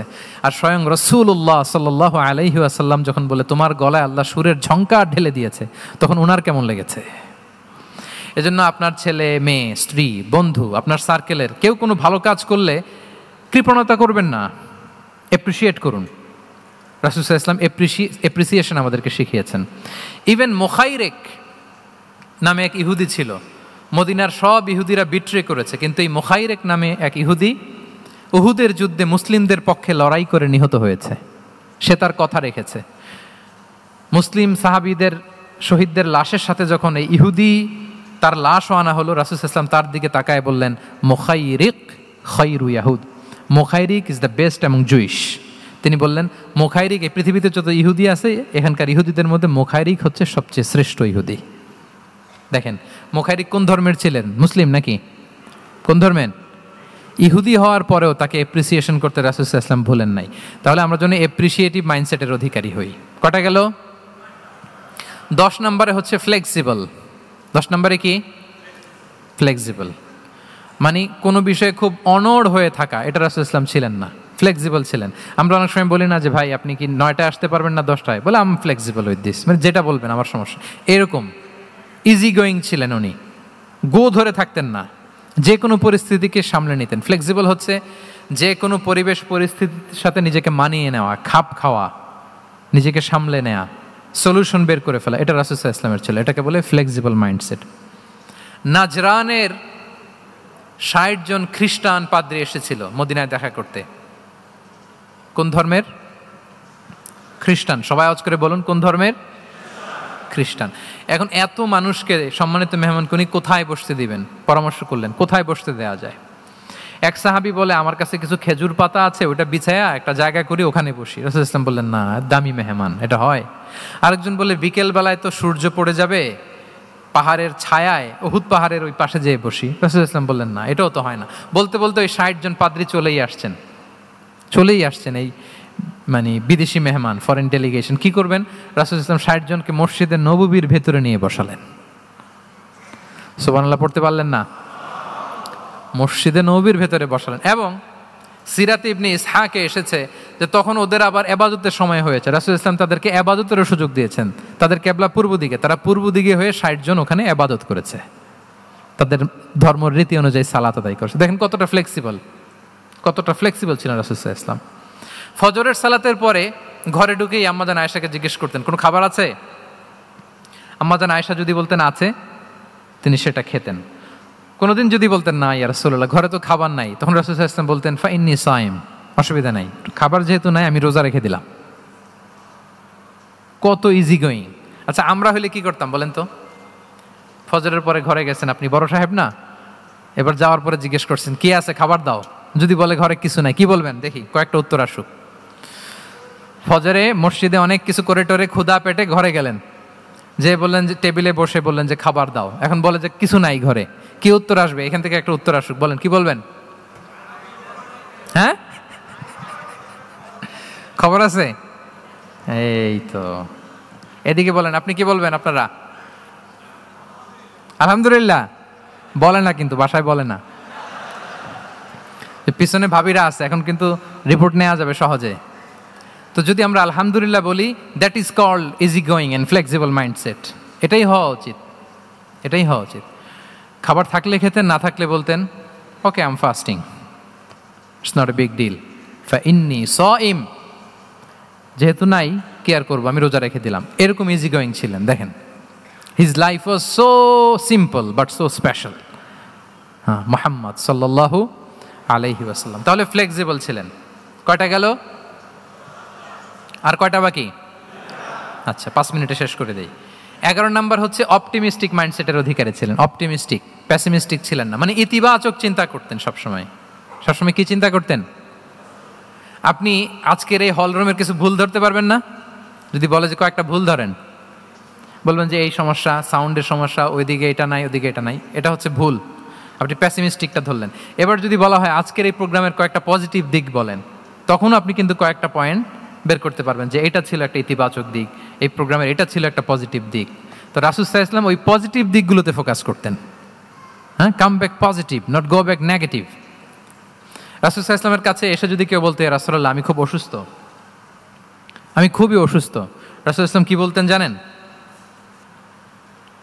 জি, রাসূল সাল্লাল্লাহু আলাইহি ওয়াসাল্লাম বলতেন, লা বাসা আলাইকা তাহুরুন ইনশাআল্লাহ। ইয়া রাসূলুল্লাহ আমি অসুস্থ। রাসূল সাল্লাল্লাহু আলাইহি ওয়াসাল্লাম বলতেন, আরে don't worry, it will cleanse up you from your sins if Allah wish. ইনশাআল্লাহ এতে তোমার যে গুনাহ টুনা আছে, পাপ আছে, এই পাপগুলোকে আল্লাহ তাআলা এই অসুস্থতা দিয়ে মোচন করে দিচ্ছেন। পড়েন সুবহানাল্লাহ। তাহলে আপনি অসুস্থতার মধ্যে একটু হালকা হলেন না, যে জ্বরে ভুগতেছি কিন্তু এই জ্বরে নাকি আমার গুনাহ মাফ হয়ে যায়। পেটের ব্যথায় আক্রান্ত, মাথা ব্যথায় আক্রান্ত, কিন্তু এটাতে নাকি আল্লাহ আমার পাপ মোচন করে দেয়, তাহলে একটু ভাল লাগবে না? তাহলে দেখেন, একটা কঠিন পরিবেশকে রাসূল সাল্লাল্লাহু আলাইহি ওয়াসাল্লাম সহজ করতেন। অসুস্থ শুনলেই লা বাস তাহুরুন ইনশাআল্লাহ, আর কিছু হবে না, আল্লাহ তোমার গুনাহ মাফ করে দিচ্ছে। অসুস্থ ব্যক্তি দেখলেই মাথায় হাত দিয়ে দোয়া করতেন, আল্লাহুম্মা রাব্বান নাস আযহিবিল বাস ইশফি আনতাশ শাফি লা শিফাআ ইল্লা শিফাউক শিফাআন লা ইউগাদিরু সাকামা। উজ্জীবিত হয়ে যেত অসুস্থ ব্যক্তি। আমরা কি করি? কাউকে অসুস্থ দেখলে, রোগাক্রান্ত দেখলে, ওই রোগে সবচাইতে কষ্ট পেয়ে যে মারা গেছে তার ঘটনা বলা শুরু করি, যে হায় রে ভাই আপনার ক্যান্সার, আমার এক খালা ছিল ক্যান্সারের 4th স্টেজে চলে গেছিল, 14টা কেমো দেয়া লাগছে, এই যে ফিরিস্তি একেবারে ওনার দাফন কাফন পর্যন্ত। এখন বলেন ওই লোক যাও সুস্থ ছিল, এখন আর সুস্থ থাকবে? কথা বলেন, থাকবে? একটা দিব্যি সুস্থ মানুষকে যদি আপনি বলেন, ভাই আপনাকে দেখতে কেমন যেন একটু রোগা রোগা লাগতেছে, অসুস্থ নাকি? এরপরে প্ল্যান করে ধরেন আপনি বললেন, উনি আবার ওদিকে যাওয়ার পরে আরেকজনকে প্ল্যান করে বলতে বললেন, ও বললো ভাই ব্যাপার কি, চেহারাটা কেমন শুকনা শুকনা। এরকম 5 জন বলার পরে ওই বিকেলে কাঁথা গায়ে দিয়ে শুয়ে ফেলবে বিছানায়, তো আপনি অসুস্থ এমনি বানায় ফেলছেন। কিন্তু রাসূলুল্লাহ সাল্লাল্লাহু আলাইহি ওয়া আলিহি ওয়াসাল্লাম উনি বলতেন, লা বাস আলাইক তাহুরুন ইনশাআল্লাহ, আরে সুস্থ হয়ে যাবা। এজন্য দেখতে গেলে আপনি উৎসাহিত করবেন, বলবেন আরে ভাই আপনারা তো খুব সুস্থ লাগতেছে। কে বলছে আপনি অসুস্থ? অসুস্থতার কোনো ছোঁয়াই তো আপনার মধ্যে নাই। হ্যাঁ, you are looking very fine, চমৎকার লাগতেছে আপনার, কে বলছে? তো ভালো হয়ে যাচ্ছেন। এটা বললে উনি আশা পায়। আর আপনি যদি ওই রোগে সবচেয়ে কষ্ট পেয়ে যে মারা গেল, এই ঘটনা যদি ওনারে শোনান, উনি বাঁচবে বলেন? তাহলে আমরা মানুষকে উৎসাহিত করব, অপটিমিস্টিক হব, প্যাসিমিস্টিক হব না। এবার বলুন, হুনাইনের যুদ্ধে, কুইজ, হুনাইনের যুদ্ধ কত হিজরিতে হয়েছিল? কত? 7ম, 8ম? হ্যাঁ, মাত্র 2-4 জন বলতেছে। আমাদের ওই যে হাসানা ফাউন্ডেশনের একটা সিরা অলিম্পিয়াড চলতেছে, এটাতে অংশগ্রহণ করতে হবে আপনাদের। আমরা প্রতিদিন একটা করে কুইজ জানান দিচ্ছি মানুষদেরকে, একেবারে সব মুখস্থ হয়ে যাবে ইনশাআল্লাহ। তাহলে 8ম হিজরিতে হাওয়াজিন বনু সাকিব গোত্রের বিশাল ব্যাটালিয়ন নিয়ে ওরা আসছে, এবং ওরা আসছে যে আমরা শুধু একা যাব না, আমাদের স্ত্রী বাচ্চা কাচ্চা, আমাদের যার ঘরে যত সম্পদ আছে সব নিয়ে মরুভূমিতে যাব। এটা নিয়ে যাব কেন? সবার মধ্যে যেন ইন্সপিরেশন আসে যে যদি আমরা হারি, আমরা সব শেষ, আমাদের সম্পদও নিয়ে যাবে। আর এগুলো রক্ষার জন্য হলেও মুহাম্মদের বিরুদ্ধে আমাদেরকে জয়লাভ করতে হবে। কি টেকনিক দেখেন! সব যখন নিয়ে দাঁড়াইছে বিশাল বাহিনী, এক সাহাবী এসে বলল, ইয়া রাসূলুল্লাহ কালকে তো আমাদের খবর আছে, এই বাহিনীকে আমরা কি করে পরাস্ত করবো? ইয়া রাসূলুল্লাহ এসে দেখুন, পাহাড় থেকে দেখুন কত বিশাল বাহিনী। রাসূল সাল্লাল্লাহু আলাইহি ওয়াসাল্লাম দেখা মাত্রই বললেন, তিলকা গনিমাতুল মুসলিমিনা গাদান ইনশাআল্লাহ। আরবি যারা বোঝেন, যে it will be the war booty for the Muslim community tomorrow ইনশাআল্লাহ। আরে এগুলো তো আমরা সব গনিমত আকারে ব্যাগে কইরা মদিনায় নিয়ে যাব। এই যুদ্ধে জয়লাভ করে যা আছে এগুলো উটে করে ওয়ার বুটি হিসেবে মদিনায় নিয়ে যাব। বলার সাথে সাথে সাহাবীদের সব ভয় দূর হয়ে গেল, আবার প্রাণ ফিরে পেলেন, সজীব হয়ে উঠলেন, উজ্জীবিত হলেন। তাহলে আমরা অপটিমিস্টিক হব, আমরা ইতিবাচক চিন্তা করব। এবং ইসলাম আল্লাহ তাআলার ব্যাপারেও আমাদেরকে ইতিবাচক ধারণা রাখতে উৎসাহিত করে। হাদিসে কুদসিতে আল্লাহ বলেন, আনা ইনদা যান্নি আবিদি বি, আমার বান্দার নিকট আমি তেমন, আমার বান্দা আমার ব্যাপারে ঠিক যেমন ধারণা করে। আপনি যদি ধারণা করেন আল্লাহ দয়ালু, ঠিকই আল্লাহ তাআলাকে দয়ালু পাবেন। এখন বলেন আল্লাহর ব্যাপারে কার ধারণা কেমন? আল্লাহ তাআলা খুব প্রতিশোধ পরায়ণ না? প্রচন্ড রাগী, আমাদের সবাইকে জাহান্নামে দেওয়ার জন্য বসে আছেন না? তাহলে কি ধারণা বলেন তো? তিনি দয়াময়, তিনি মেহেরবান, তিনি আমাদেরকে অবশ্যই ক্ষমা করবেন, ঠিক কিনা বলেন? এই বিশ্বাস আল্লাহর প্রতি আমাদের সবার আছে তো? এই বিশ্বাস যদি থাকে, ঠিকই আল্লাহ তাআলাকে রহমান রাহিম হিসেবেই আপনি পাবেন। তাহলে আওয়াজ করে বলুন তো, এই নবরাত্রি হলকে উচ্ছ্বসিত করে আওয়াজ করে বলেন, আমরা সবাই অপটিমিস্টিক হব না প্যাসিমিস্টিক? অপটিমিস্টিক, ইতিবাচক হব। রাসূল সাল্লাল্লাহু আলাইহি ওয়াসাল্লাম অপটিমিস্টিক মাইন্ডসেটের অধিকারী ছিলেন। কয়টা গেল?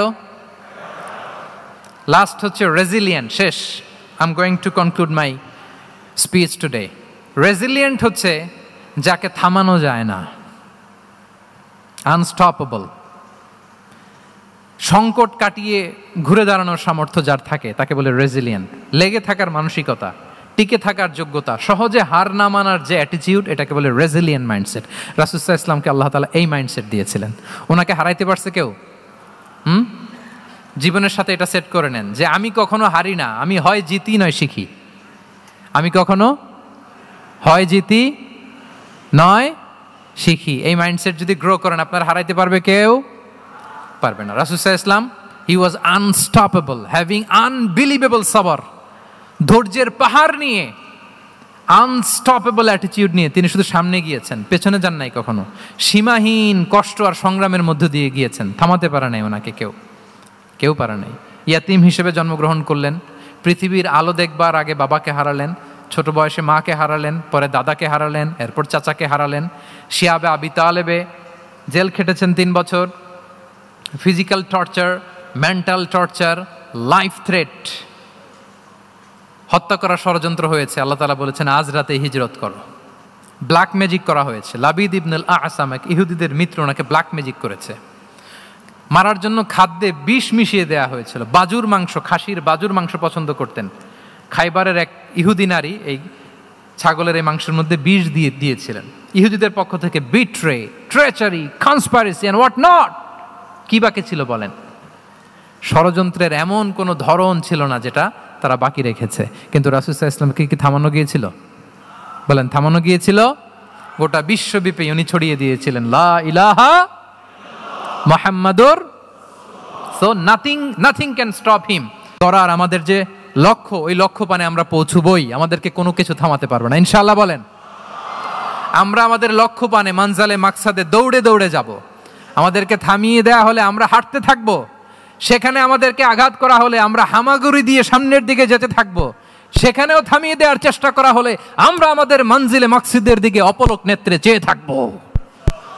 আমাদেরকে কেউ থামাতে পারবে? রেজিলিয়েন্ট, অনর, অটল, আনস্টপেবল, এই মাইন্ডসেটের অধিকারী ছিলেন। ফলেই তিনি লা ইলাহার বাণীকে গোটা বিশ্বে ছড়িয়ে দিতে পেরেছেন। তাহলে আমরা রেজিলিয়েন্ট হতে চাই কি চাই না বলেন? হতে চাই। সম্মানিত সুধী, মোট কয়টা মাইন্ডসেট জানলাম? নববী মনস্তত্ত্ব, সিরাতের আয়নায়, prophetic mindset through the lens of সিরা। মোট কয়টা জানলাম?